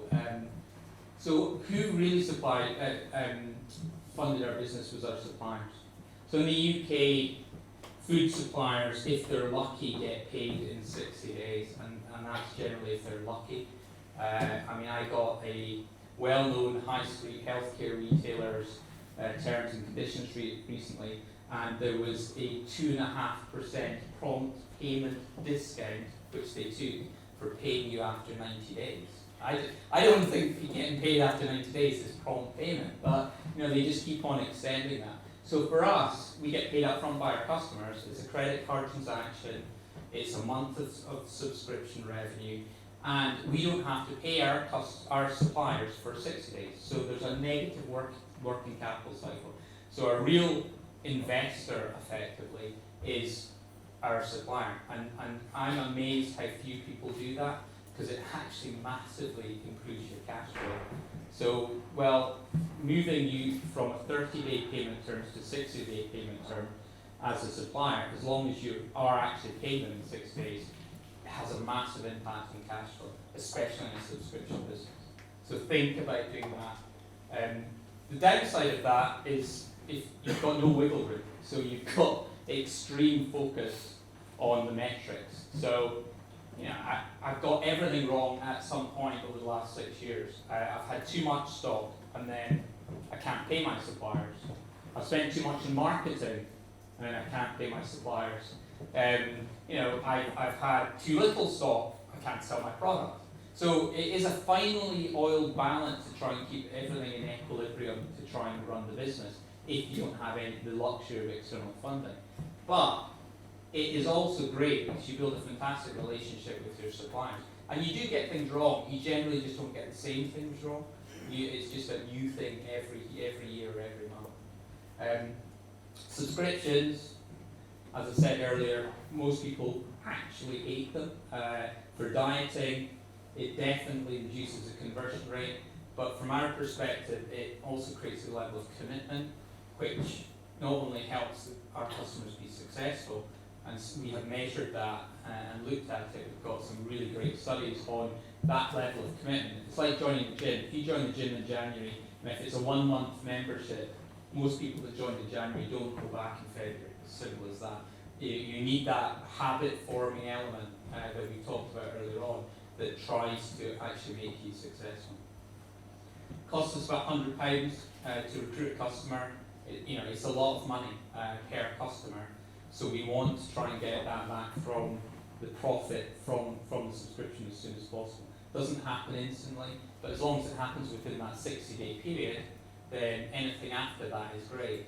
And we do exactly the same thing. For when we first started, we didn't have any customers to reactivate. We've now got a huge database of people that we reactivate, and we've also measured that. So we've now got the optimal use of sending an email to them. So instead of just sending them an email all the time, we found that we've got a cohort of customers that only die in January. So you might, if they started a 3-month subscription, we've worked out if you send them something over the next 6 months, they're just not going to reactivate. If you don't email them and you email them next January, they will buy. And so it's trying to understand those cohorts and exactly what's happening with them. And for us, we've had a focus on profitability in terms of customer profitability. So a really, really interesting way to fund your business. So Sandy asked me what I would do next time. I've got a couple of other investments in e-commerce food businesses. And the first thing is, although I like phone calls for customer feedback, it is a huge drain now on the business as the business is growing. The minute we put the customer service number on, at first we didn't have a telephone number. We did it for trust, and people weren't buying. I mean, one of the things is, who is this brand? So you're a year old. Try and use as many trust measures as you've got. Facebook login, great for trust. People trust Facebook, they might not trust you. Telephone number, if there's a problem, at least I can contact the company rather than, where is it? I now have 15 people in customer support because of that A/B test of let's do the telephone number on the website. It did improve conversion, but it had a cost, and the cost is having 24 hours a day, 15 people to answer phone calls. So I wouldn't do that again. I think that when we started in 2008, internet adoption of buying products like this was probably lower, and certainly I've got a business that is a coffee business, and we get emails. Again, I get copied in a lot of the emails, and it says, I will not order from you because you don't have a telephone number. And our response is, go and order somewhere else. It is very easy to actually turn sales away if they don't fit within your model. Because if you put the telephone number on there, you're going to have lots of people phoning you. It's great for customer support, but try and ideally, if you're going to have a telephone number, make it outbound rather than inbound. Generally, certainly my experience now, and especially within the tech community, people don't really want to speak to somebody on the phone. There's a generally bad reaction to phoning people. It's not always done well, because just like us, we're trying to drive that cost down. And then the other side of it is international from day one. There's huge demand for your product. You can't just be in every country instantly, but an aggressive rollout. We started in the UK with the coffee business. Diet Chef is mainly in the UK and the US, but the same product at Fine Coffee Club now ships France, Germany, Sweden, Norway, Australia, New Zealand, Hong Kong. It's 18 months in, so we added those really quickly because there was demand there, and it just made sense. There is some products that people, so the guys in New Zealand, they can buy from us cheaper in the UK. They can actually get it delivered quicker than they can from New Zealand, because the Royal Mail sends a plane to New Zealand every day filled with parcels. So we can drop product in. It doesn't cost anymore. It's just that they say, well, it will take too long. So they're doing that. So you can order in New Zealand from us. It can ship from Edinburgh all the way to Auckland quicker than if they just bought from somewhere else in New Zealand. So take advantage of some of those arbitrage opportunities. I've seen them, there's quite a few of them. Is trying to work out, if you're in food products, where are the markets that are badly served?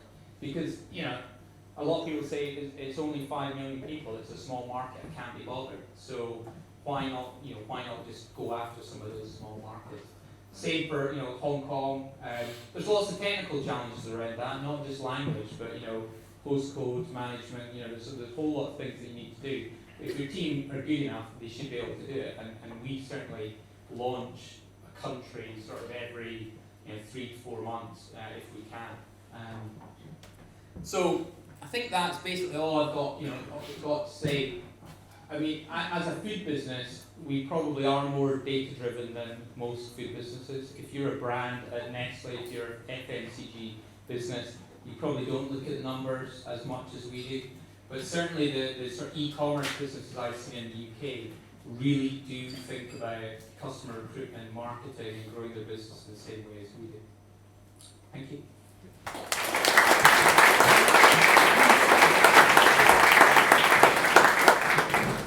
Thanks, Kevin. Again, what a great story. Anybody got one quick question?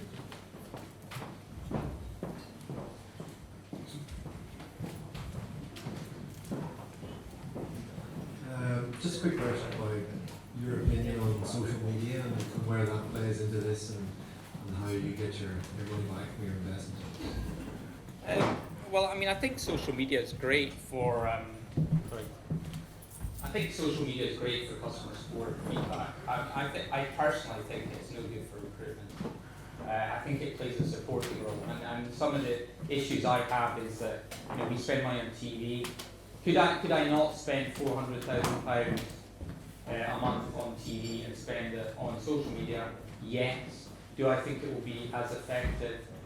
No. And we've done certainly some tests. It does work, but replacing social media as a marketing channel is quite hard. And the reason for that is that we are actually creating a market. So if you're just if you're selling Adidas trainers and you're just trying to nick somebody else's market share. So if you're a retailer and the choice is I buy Adidas trainers, then probably social media helps you do that because it sort of you've already made your decision. The majority of our customers haven't heard of our prospects haven't heard of Diet Chef, so it's a new concept. It's not suddenly they're going to search for it, and really they are looking to try and get reassurance. And social media, I think, is less powerful for reassurance unless it's sort of word of mouth, so friends, referral. But I personally don't believe in forcing that, and that's just my own personal opinion. So I don't like to, especially with dieting. It's not saying to your friend that you're fat is not a particularly good thing to do. So you really, there are certain products I'm sure it works for us. We believe it's a supporting role. It's about customer communication. Thanks, Kevin.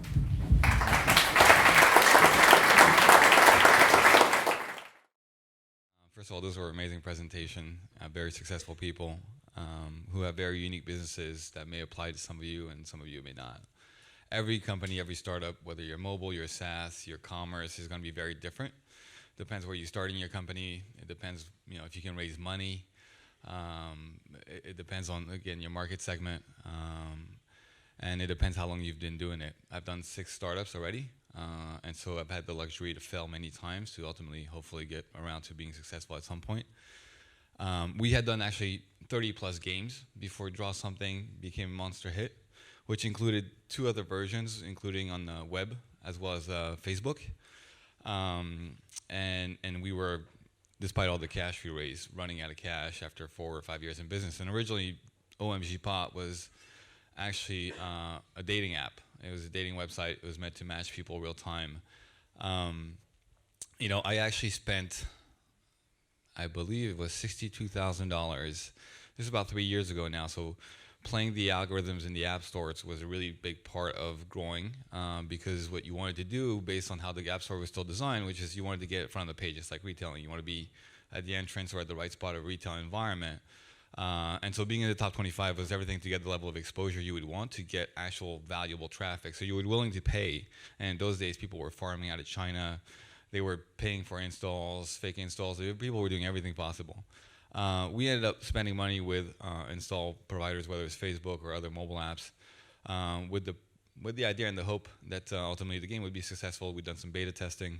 And this was the 3rd version, and it was actually a very dumbed-down version. All our other versions were actually synchronous, and this was asynchronous. We'd also made it non-competitive. The other ones were time-based or metric-based, meaning who won the most or who had the most points or who ultimately would win all the battles. And we went with a completely different approach of the notion of tossing the ball back and forth, withdraw something, and the aspiration, the fun of just drawing and sketching and other people guessing. And so we changed the mechanics. We also had the ability for you to see what the other person was drawing while you were guessing. And ultimately, it was meant to be a viral product. But when you build 30 plus games, with a team of 50 people, over a period of 2 or 3 years, you learn a lot of things, including multiple versions of this product. $62,000 spent on iOS and Android didn't get us in the top 25. We were number 26. And I stopped spending because then I wanted to understand what my lifetime value was going to be, what my retention rates were going to be, what my engagement rates were going to be. And then it just started kind of taking a life of its own. It started growing a little bit. The next week we ended up in the top 25. We'd done the usual cross promotion. If you have an audience segment, you always cross promote first. So you basically set a roadmap on the marketing side of saying, okay, let me introduce my audience to my own product. Let me use my various channels, whether it's social, whether it's email, whether it's Facebook, and see what the adoption rate is of my existing audience base. Get the data against that, because they're always going to be more excited, more engaged, more stoked about you releasing another product, and be more proactive around giving you feedback. And so existing user base are very valuable. And so I think we had about 30, 40,000 installs out of our own user base between web, mobile, and Facebook. And this was only our second mobile game that we'd ever done. Everything else was web or Facebook. As it happens, it grew. It grew, and it grew very fast. Now, we ultimately made over hundreds of millions of dollars in revenues. We had a retail game. We had a TV show. And yes, it went to 50 million installs in 50 days. It was the fastest growing app in the history at that time of the App Store. And it was global. And it sure was a lot of fun. And we sure looked like geniuses. The reality is, my job as either CRO or Chief Business Development Officer is to maximize opportunities and asset value. I'm not a game developer. I'm not the product designer. And the circumstance of this product is a combination of a lot of very talented people who spend a lot of time together creatively through analytics, through data, through user testing, creating the best potential product. And so there are no successful companies without great product teams, without great engineers. Business people are not that useful. They're not that important for you to be successful as a company. Much more important are your PMs, your designers, and your engineers. They're ultimately the people who build the product. They need vision, they need direction, they need the opportunity to build things that are amazing. But guys like me are fairly useless unless you have a potential and there's people there. And that's why I get hired and join teams that are already kind of have a founder, have a PM, or have an engineer in place.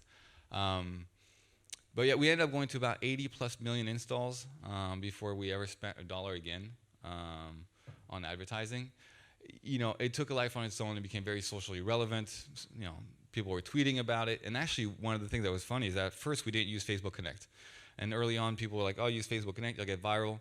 There was just enough friction in the game, in odd ways, in the acquisition funnel area, where people felt the need to go on Tumblr and the need to go on Twitter and other areas to find people to play with. They felt the need to tell their friends about it because they wanted people to draw with them. They wanted people to re-engage. And velocity of engagement is a really important part of ultimately retention, because it's like a dating app, like Tinder, right? There's quite a few people in Belfast on Tinder. But if there wasn't, Tinder wouldn't be so great, right? I mean, you fly around the world, I go everywhere, you go places, you have 5 profiles, you're like, wow, what a waste of Tinder in this, in Park City, Utah, like whatever. So velocity of engagement and the retention around that velocity is extremely important to your organic, viral factor. I mean, that is, at the end of the day, the people who spoke here before me built great products that had great retention. And the principle in mobile is that retention comes first. If you can't retain your user in the first 7 days, like understanding your curve of churn and where people are churning out of, if you can't understand what makes your product viral, why they're inviting their friends, how they're discovering your product, it's very hard to ultimately optimize your product for growth. Because again, at the end of the day, people are using your product because you've created value. It doesn't have to be new. There were 5 other Pictionary games before we released ours in the market. None of them were successful. So you don't have to create something completely new. You just have to create something that solves a problem for people in a better way than somebody else's. More efficient, faster, better designed, cheaper. I mean, an example is Uber, and all the other car companies right now around. Like, at the end of the day, it gets commoditized, it's logistics, and it's about which car comes first at the cheapest price, right? I mean, but, if the cab's not around, which happens a lot, it's a great product. You're solving something very simple and basic. Is taking Lyft versus Uber in San Francisco very that much different because the guy's site is, supposed to be nicer and you can sit in the front? Who gives a shit? Do I need to talk to my cab driver every time I get in the cab? No. So what I care about when I'm using Uber or Flight is, okay, which one's going to be cheaper and get to me faster and ultimately, get to me where I need to go, efficiently. And a lot of what you can build out there, a lot of what you can do as entrepreneurs is actually significantly improve on a lot of things that are out there that are simply broken or just not that efficient. Whether you think about Netflix and all these other companies are extremely successful, they're not necessarily inventing the world. They're kind of making a better version of something that was already there that either stodgy or costly or not efficient in usage. So yes, a lot of people used our product. A lot of celebrities used our product. It was heavily endorsed on Twitter. People were posting their images everywhere. They were, screen capturing their pictures, posting it on Tumblr, putting their gamer tags all over the place, and that kind of propelled itself. And then because the game was so wide-reaching, 14-year-old could play it, 50-year-old could play it. You then had multiple user segments and user profiles that could use your product. So we didn't have limits to demographic, geo, gender, or interest, because you didn't have to be a good, somebody who knew how to draw to play the game, and it was a lot of fun. And you could be somebody who was super intense into the drawing, and people were like, wow, that's fucking amazing. And it didn't have restrictions in its ability to actually grow if people found it to be fun, and at velocity could engage with a lot more people. And so we ended up reaching more than 200 million installs. We sold the company along the way. The game had 25 million daily active users, and at that time was probably one of the biggest games that year or in its history at that given moment. I think only Angry Bird had been bigger before. Words with Friends, Zynga may have been around the same size, but nobody had grown at our rate, which is why people were baffled that with no marketing dollars, no arbitrage, that we could grow just by word of mouth, but just by engagements, just by the level of retention. We had like a 70 percentile plus first day retention. We were still in the 40, 50 percentile first 30-day retention. And so our retention rate was hugely important to ultimately continue to grow virally. We also went beyond, once you grew past your social graph, we went with allowing to match you with anybody else. So there's always somebody to play with. You could always retain all your matches. And again, velocity and density, so you didn't have to wait around. The waiting for engagement is something that most people don't have time for. You don't even want to wait 5 seconds to load your web page. So much less if you get into an app and there's no counterpart, no re-engagement. That will destroy your experience. And so, what we did that worked out well for us, and why ultimately, I seem like a genius having run the P&L and made over $100 million in just 24 months or 12 months. I mean, is we had already been doing this for years. Tracking, monetization, which was in-app purchases, which was a premium version, which was advertising. We were doing $15 to $20 million a quarter in advertising and sponsorships alone. But we had set all these things up. We had been preparing for years. We had been testing, evaluating, trying to understand why people would buy, what people would play, what people would pay for. And so when Draw Something as a product finally became a great product, finally was something that people really wanted to engage with, then the rest was like history. I mean, the rest was us grinding it out for several years before that and trying to do all the right things that when applied to a shitty product, doesn't matter how smart anybody is, you're not successful. And so we went from growing a $5 to $10 million P&L for 2 years, raising 10 more million bucks, from the SoftBank and Row Ventures, and and then a year and a half later, running out of cash because we grew on the team from 20 to 60 people, trying to do everything at once. So going back to the fundamentals, to going back to what we did well, which is let's just do casual games. We try to do RPGs on Facebook. We try to do farming games on Facebook. We try to do what everybody else was doing. And ultimately, it just wasn't in our core DNA. And when we went back to the basics and back to an experience that we knew well, that we knew how to design well, and that we had understood for years, we ultimately actually delivered a great game, a great product. And then my job became extremely easy on the marketing side, on the PR side, leaking the information every now and then about where we were in our growth, leveraging celebrities, leveraging sponsorships, bringing brands into your product, making it social relevance. Like, people want to be engaged in things that other people are engaged in as well. There's not a lot of products out there that you use that nobody else are using, because you're like, How good is this if nobody else talks about it, uses it, if nobody's endorsing it? And so, you know, what ended up being a huge success here is a combination of years of failures and mistakes. And I think what you learn as entrepreneurs is ultimately that you made a lot of mistakes along the way with the wrong co-founders, the wrong technologies, the wrong development cycles, the wrong approach to marketing. But there's no one right path to whether or not you will be successful. There's fundamental things that you should consider, which we're spoken about, which is the right team, focusing on product quality, retention, evaluating your marketing channels, understanding your arbitrage, figuring out what and when you can spend. You know, they're all things that apply to any business. But there's no one way to ultimately get to being extremely successful. If not, then, you know, we just have a PowerPoint and we just pass it around and you guys would all be selling companies for $100 million. Like, it's just not how it works. We sold for the company for hundreds of millions of dollars in cash. And it was great. You know, since then, I joined Pixart, and Pixart's going to be 10 times the size of Draw Something. In the last 6 months alone, we added 60 million installs organically. We've passed 220 million organic installs. We have 60 million monthly active users. We'll pass probably 150 million monthly active users this year, which makes us the second largest photo-related app in the world after Instagram. And as an independent app, it makes us the largest app in the world. And we're completely different. It's a creative platform for expression, for creativity. It's a little bit of a takeoff on Draw Something, but it's much more sophisticated. It's like Adobe meets Instagram. It's about generation 2.0, what Instagram created, which is people want to share, great. But they also want to be personalized. They also want to customize. They also want to express themselves, which is what Twitter allowed, which is what YouTube allows. And there's not been that in what is, I would say, the creative expression field for people to co-edit other people's assets, to create together as you do in open source code. Engineers do that all the time, and somehow when it comes to media or content, people aren't doing that. And so there's this huge opportunity in what we consider 2.0 mobile experience of content consumption and creation to be creative and to express that. You have a billion smartphones coming to market globally. And there's 25 and under generations. Like, they're the stickers, the emojis, you want to have a little font, you want to have a little background. I mean, Instagram is tremendous. It's not a creative product. It's not a creative channel. It's a channel. It's a great one, 300 million monthly active users. That's very powerful. Then you've got the IMs of the world and the Vescos. They're like marketplaces for photographers who are trying to make a living. That's a micro market. We can blow that out of the water in a year with the size of the audience that we have, which is like 10x theirs, and get a few professionals who want scope, to be recognized and ultimately discovered.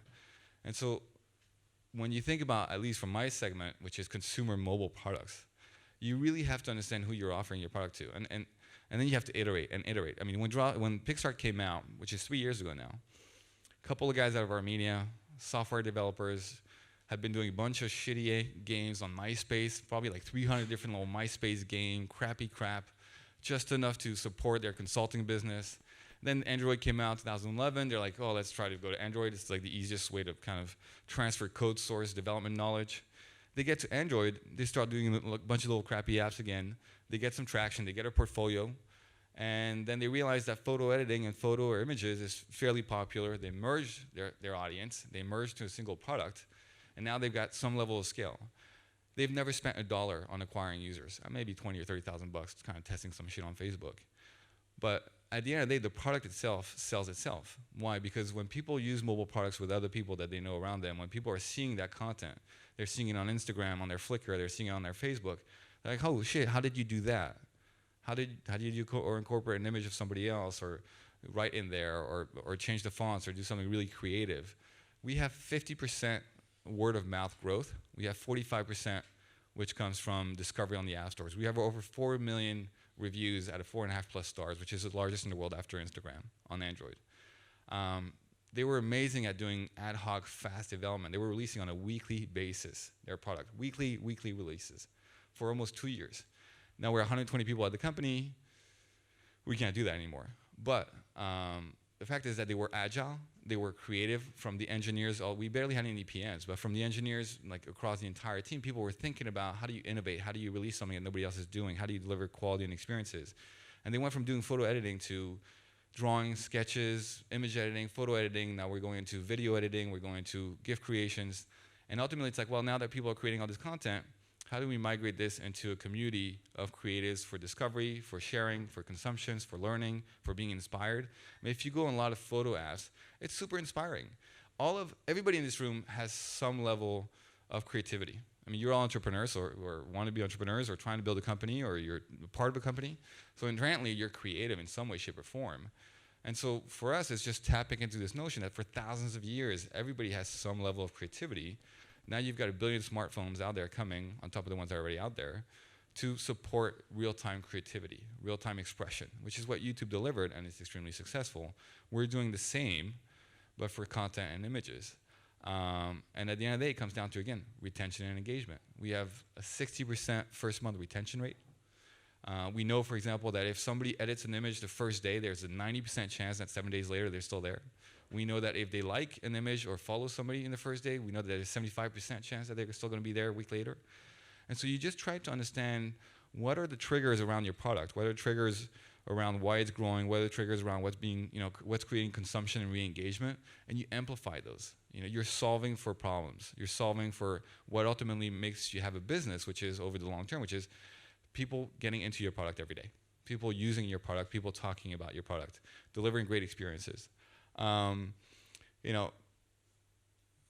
would say intrinsically, did we make a mistake selling to Zynga? A little bit. There's 10 other companies who wanted to buy our company at OMG Pop.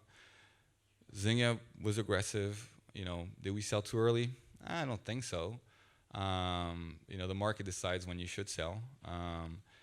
But they weren't as creative as we were. They were completely data-driven, right? And they were really about like the funnel and optimization of the funnel and the arbitrage. And it was like a machine in there, right? And Zynga is very data analytically driven. And we built our entire product on creativity and understanding our users' emotional attachments and excitement and all the kind of more emotional people factor that made the product successful. When we get overridden from, let's copy everything that, Word with Friends did successfully into draw something, before you know it, our users are like, this sucks. This is not what I like. This is not what we do. This is not what the game's about. Brand management is super important. I mean, they were talking about this before. Like, Zynga did their terrible job at brand managing draw something and OMG Pop, and immediately people were like, well, wow, they didn't go to 50 million, DAUs from 25. That's a fucking failure. Like, but we had tens of millions of DAUs for 6 to 12 months. And we still have 1 million DAU in the game today almost, 3 or 4 years later, which by any metrics is still a very large number of users in a casual game on mobile. And so a lot of it's perception. When the momentum's building, you have to drive that momentum. You got to do your PR, you got to get on the panels, you got to propagate and propaganda, you got to market the machine, right? And there's 1 million channels to do that. You got to find your sweet spots based on your audience. Some of your audience segments are huge on Twitter. Some of them are huge on Facebook. Some of them go to conferences, depending on your product. Some of them, are going to be watching TV. Like, there's no one channel that works for everybody because you have to ultimately understand where your user segment is adopting or consuming or viewing what you're sharing. And so, you have to understand your audience segment to ultimately market to the right channels. So all channels aren't valuable. The arbitrage model, it depends where you are. I'm in California, they'll give you $50 million before you make a dime, and as long as you're growing, they don't really care. They give you another 50 million, right? If you're in New York, financial capital of the world, like they care a little bit more about your P&L and where your business model is going. If you're in Europe, nobody gives you a dime unless you're already profitable. That's a little bit challenging, and it takes a lot more smart guys like these guys to pull that off out of the gate. Our company's been profitable at Pixar for 2 years. European founders, bootstrapped. And then we go raise a round by Sequoia, which I led, and there's a lot of other firms that were tremendous firms that wanted to join in. Sequoia is obviously in WhatsApp and Instagram, and they were the original investors in Apple. And so it's great to have people supporting your vision. We actually didn't need the capital, which is why in relative terms, $10 million is a very small round for a company our size.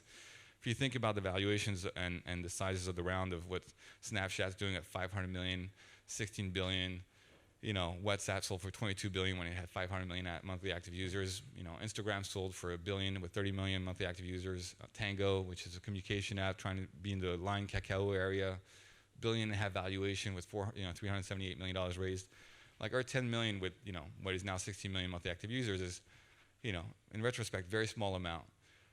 The difference is what are you trying to achieve?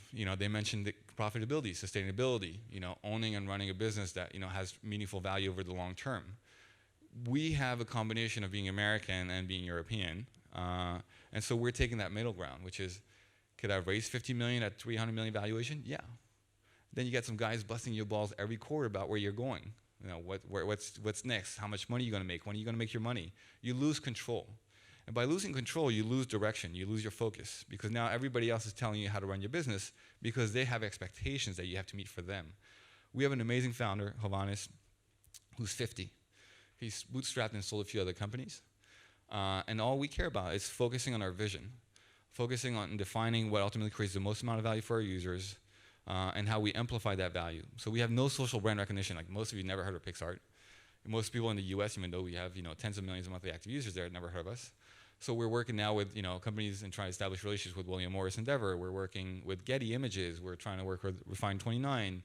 We're working with Facebook very closely and Google. And you ultimately put yourself in the position to be a part of the conversation. And if you're going to grow a big business and you want to be adopted at scale, being a part of the conversation is very important. And it's not just the PR conversation, even though that's important.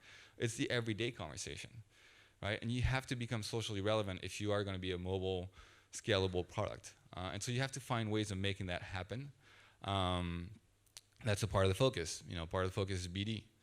Which partners on a technology standpoint, which partners on a distribution standpoint, can amplify your reach, your penetration, your brand power. So in Asia, which is a tremendous market, we're talking to Line, and we're talking to Kakao, we're talking, with Baidu, we're talking to Xiaomi, which is one of the gigantic unicorns. They call them dragons now. I don't know if you guys followed that the unicorns have now moved on to dragons because they're so big in the billions of dollars valuation that unicorns are like, everybody's a unicorn. Now you got to be a dragon. So, the market's changed, right? And it just depends where you are and what you're trying to achieve. So I don't think there's one right way. We did a few things wrong. We did a few things right. They've done a lot of things right. They've done a lot of things wrong. If you're doing a SaaS business, what I'm telling you, only so much apply, because it's a different market. You need salespeople, you need different levels of capital, different marketing, strategies. You got to think about your clients and ramping up, your revenue run rate and booking them and upselling them. It's a completely different business. So Pixart draws something very similar. Wide audience segments, global audience segment, all mobile, and ultimately it comes down to what is your intrinsic value proposition that nobody else is delivering on? And what we're doing, for example, to really, really focus on defining ourselves differently from an Instagram or a Snapchat is we're actually creating an algorithm around what defines what we consider beauty. And in a simple way, we like to think that we're going to beautify the world, right? And so what, to us, beauty is the notion that somebody invested in creating something.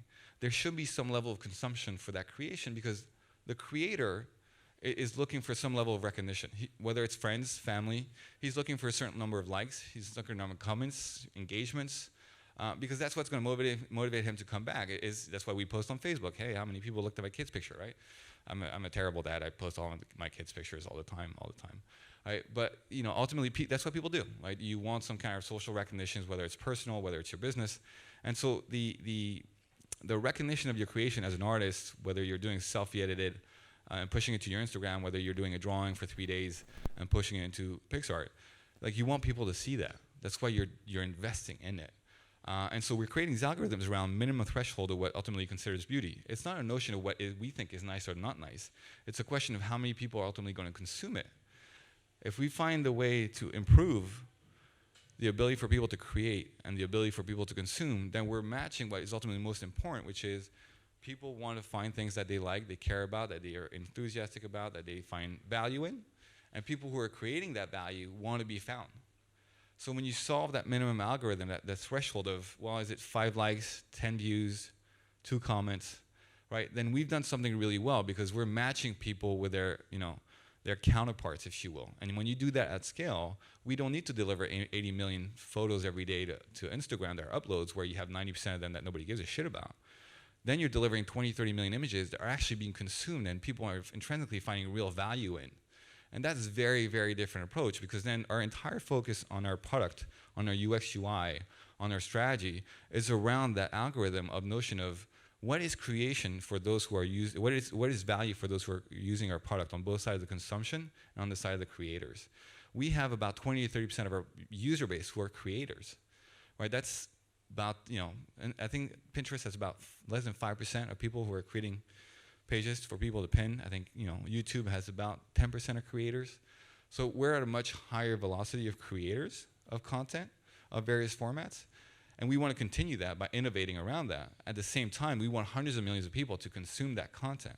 And so our focus is constantly about refining and evaluating the virality, the discovery, whether it's tagging, images, location, search, recommendation, your social graph, all these, things, categories that you like, recommendations of other categories, the hashtag categories, socially relevant content, contest, and then this notion of co-editing and co-creation. If I put an image up, not of my son, but let's say of the Grand Canyon, the fact that somebody around the world, dozens of people around the world, hundreds of people around the world who have never been to the Grand Canyon can now interact with that image or that video and create something that's personal to them and share it with others, it's hugely powerful and unique. The notion that I could create something in this room using 10 people's different assets that they create on our platform on a marketplace basis, which is you create a logo, you create an image, you create a frame, and now I'm compiling something and creating off of your creations, or that we will all create together. You're great with the framing, I'm great with taking the pictures, somebody's great with the editing, and then you create marketplaces around that. Today we generate money through advertising and in-app purchases, but in future it's about marketplace. It's about peer-to-peer acquisition. You create something amazing, I wanted that on my lock screen. Can I just buy it from you? If you're in Asia or if you're Pinterest, it's about commerce, right? So all the data that you're capturing around, I think we've had almost 2 billion images created through our platforms. We deliver, millions of images every day to Facebook and Instagram and other platforms. And so commerce is very interesting to us over the long term. The ability for people who are in a certain location, who view a certain something, and I'm not talking about print and image, I'm talking about true commerce, a recommendation of for traveling, shopping, fashion, cars, whatever that may be, because over time we've collected so much data, so much information on the user, so much information on the creations, the locations, the hashtagging, artificial intelligence, image recognition, things that we're working on with companies like Intel, Google, Samsung, right? There's so many people to work with for what is very powerful technologies that constantly, enable and support deeper and better engagement. And we're hyper focused on that. We're constantly working with Facebook. We'll be at F8 at the conference on new initiatives there. We're working with depth photography with Intel, which is just amazing. Basically, if I took an image here right now, it would be flat. But depth photography allows you to deconstruct the image on actual dimensions, and then I could move you guys around in a 3D way, and I could place you behind them, and the technology would recognize the distance between the two of you as well as the wall behind and replace you in the right setting and rezoom against what I ultimately choose. I could put a GIF image of a little bird flying around your head who would recognize the distance between you and the person behind you as well as to me, and be able to perfectly gravitate the image around you as if it was three-dimensional. It would allow me to zoom on this side of the room, because there's one pretty girl over there, and then these guys over here, and then brush out that side of the image. Right? There's a million things that ultimately technology supports. There's dual image capture. There's just a lot of things. On the drawing side, there's a million things we're doing. Giphies have become very popular. There's this company in New York City called Giphy, raised $17 million. It's like the largest library of search for Giphy images. So that's a very popular way for people to interact and socialize. And so it's about constantly innovating and finding ways to create value for your users. And when you do that, your users come back more often, they retain yourself, and you have a long-term business. We've grown our P&L by 100% the past 6 months. We'll grow it another 100% this year. And we're profitable. I mean, I'm hiring 30 people right now in San Francisco. We have 100 people in Europe. We're still profitable. So you can blend things that are important in terms of independence, which is profits, which allows you to control your destiny, without over-investing in how profitable you are, because ultimately R&D and innovation and product quality and the talent that you need to ultimately grow your product is more important than pure profits in itself. Having a bunch of money in the bank that you don't use has no real intrinsic value to the long-term growth of a company. When you're Apple and you've got $200 billion in the bank, that's because for the past decade you've been innovating and churning out amazing products that ultimately deliver a lot of cash flow. But their R&D is huge. They've just outgrown their R&D level where now they can never outspend themselves, in terms of innovation. So there's, those are all the circumstances to why, Pixar is going to be a $1 billion company. It's exactly for all the reasons that I mentioned. Why was this a great success? For all those reasons I mentioned. But the guys before I joined Pixar had done hundreds of apps. Hundreds. before ultimately they came onto something, to understanding where they'd gone short. And to their credit, like, they were in Armenia. I mean, 90% of the people in this room probably doesn't know where Armenia is, right? So it's like the tie between Turkey and Iran, right? It's like not where you go every weekend for vacation. Ex-Soviet Union country, old Christian country. I get introduced by Greylock, which is a huge VC at SF. They're looking for somebody to take them from being an unknown Armenian powerhouse that's growing faster than anybody else out there to being a U.S. entity that ultimately everybody will know and will end up with hundreds of millions of users and be a multi-billion-dollar company. But they made that bold move to say, you know what, we can't win at executing on the potential of our vision from where we are. They had enough of a product to be able to interact with people in California and the Valley. I was in New York running a tech company. I decided to move to San Francisco. You have to also understand, like, what is it going to take for you to actually get to where you want to go?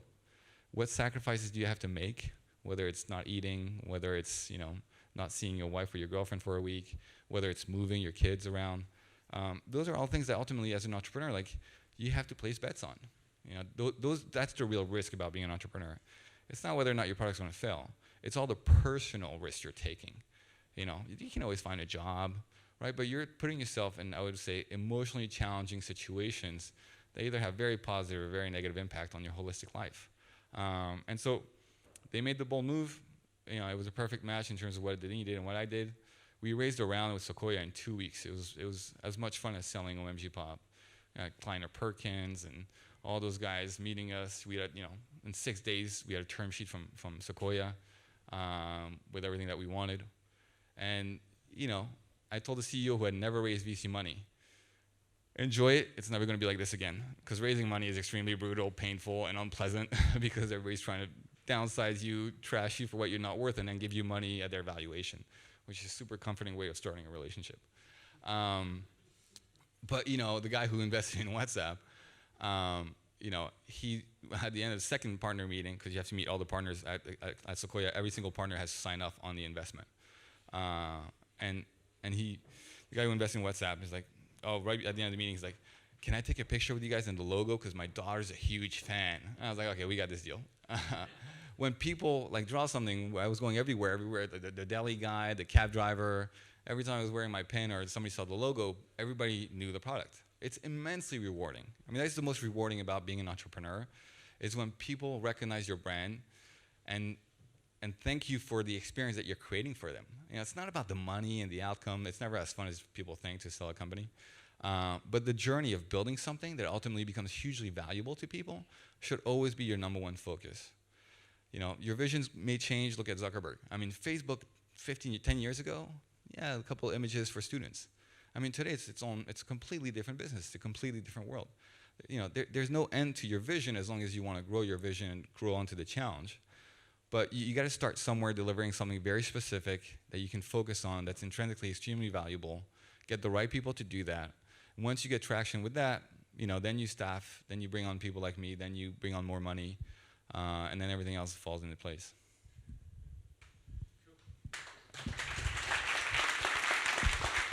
Brilliant, absolutely brilliant.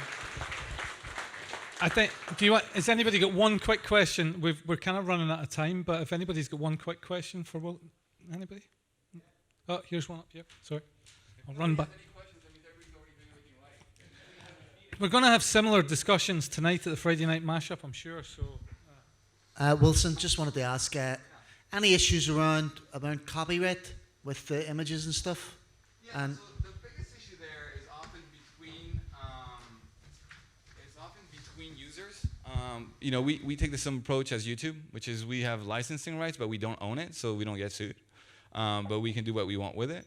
And the challenge is often that other users will complain that other users are using their assets without permission, or using assets from other environment and taking credit for it. So creators, and intrinsically, or a portion of our creators, are much more invested than the selfie generation of 18 and under, who really doesn't care. They're doing short-term edit, whatever, click-clack, posting on Facebook with a few things here and there. The mom who's doing a little montage of her kids' pictures and Christmas, and maybe an album photo, and she's posting it on Facebook or emailing it. She's not really a part of that concern. The concern comes around if the photographers, the professional artists, the artists, the people who are investing, 3 or 4 days creating a drawing. and ultimately somebody else just takes it. And so we have, obviously a fair amount of complaints around that, and those are part of the challenges and issues that you have when you grow, which is data privacy, and then your terms of services, terms and conditions. We're doing a deal with Getty Images right now, where we're going to get access to their library of assets, which is extremely exciting, because that means that anybody in our platform will be able to work with or work around or edit Getty Images, and whether it's a Muhammad Ali image or whatever else, and that's extremely exciting. And then there's a lot of sensitive points around, can they sell it, where can they repost it, and so you have to redefine those things, and we're actually constantly evolving our terms of services and terms of conditions to match our business model and match what consumers are ultimately doing with your product in real time. Great. Thanks again, Wilson.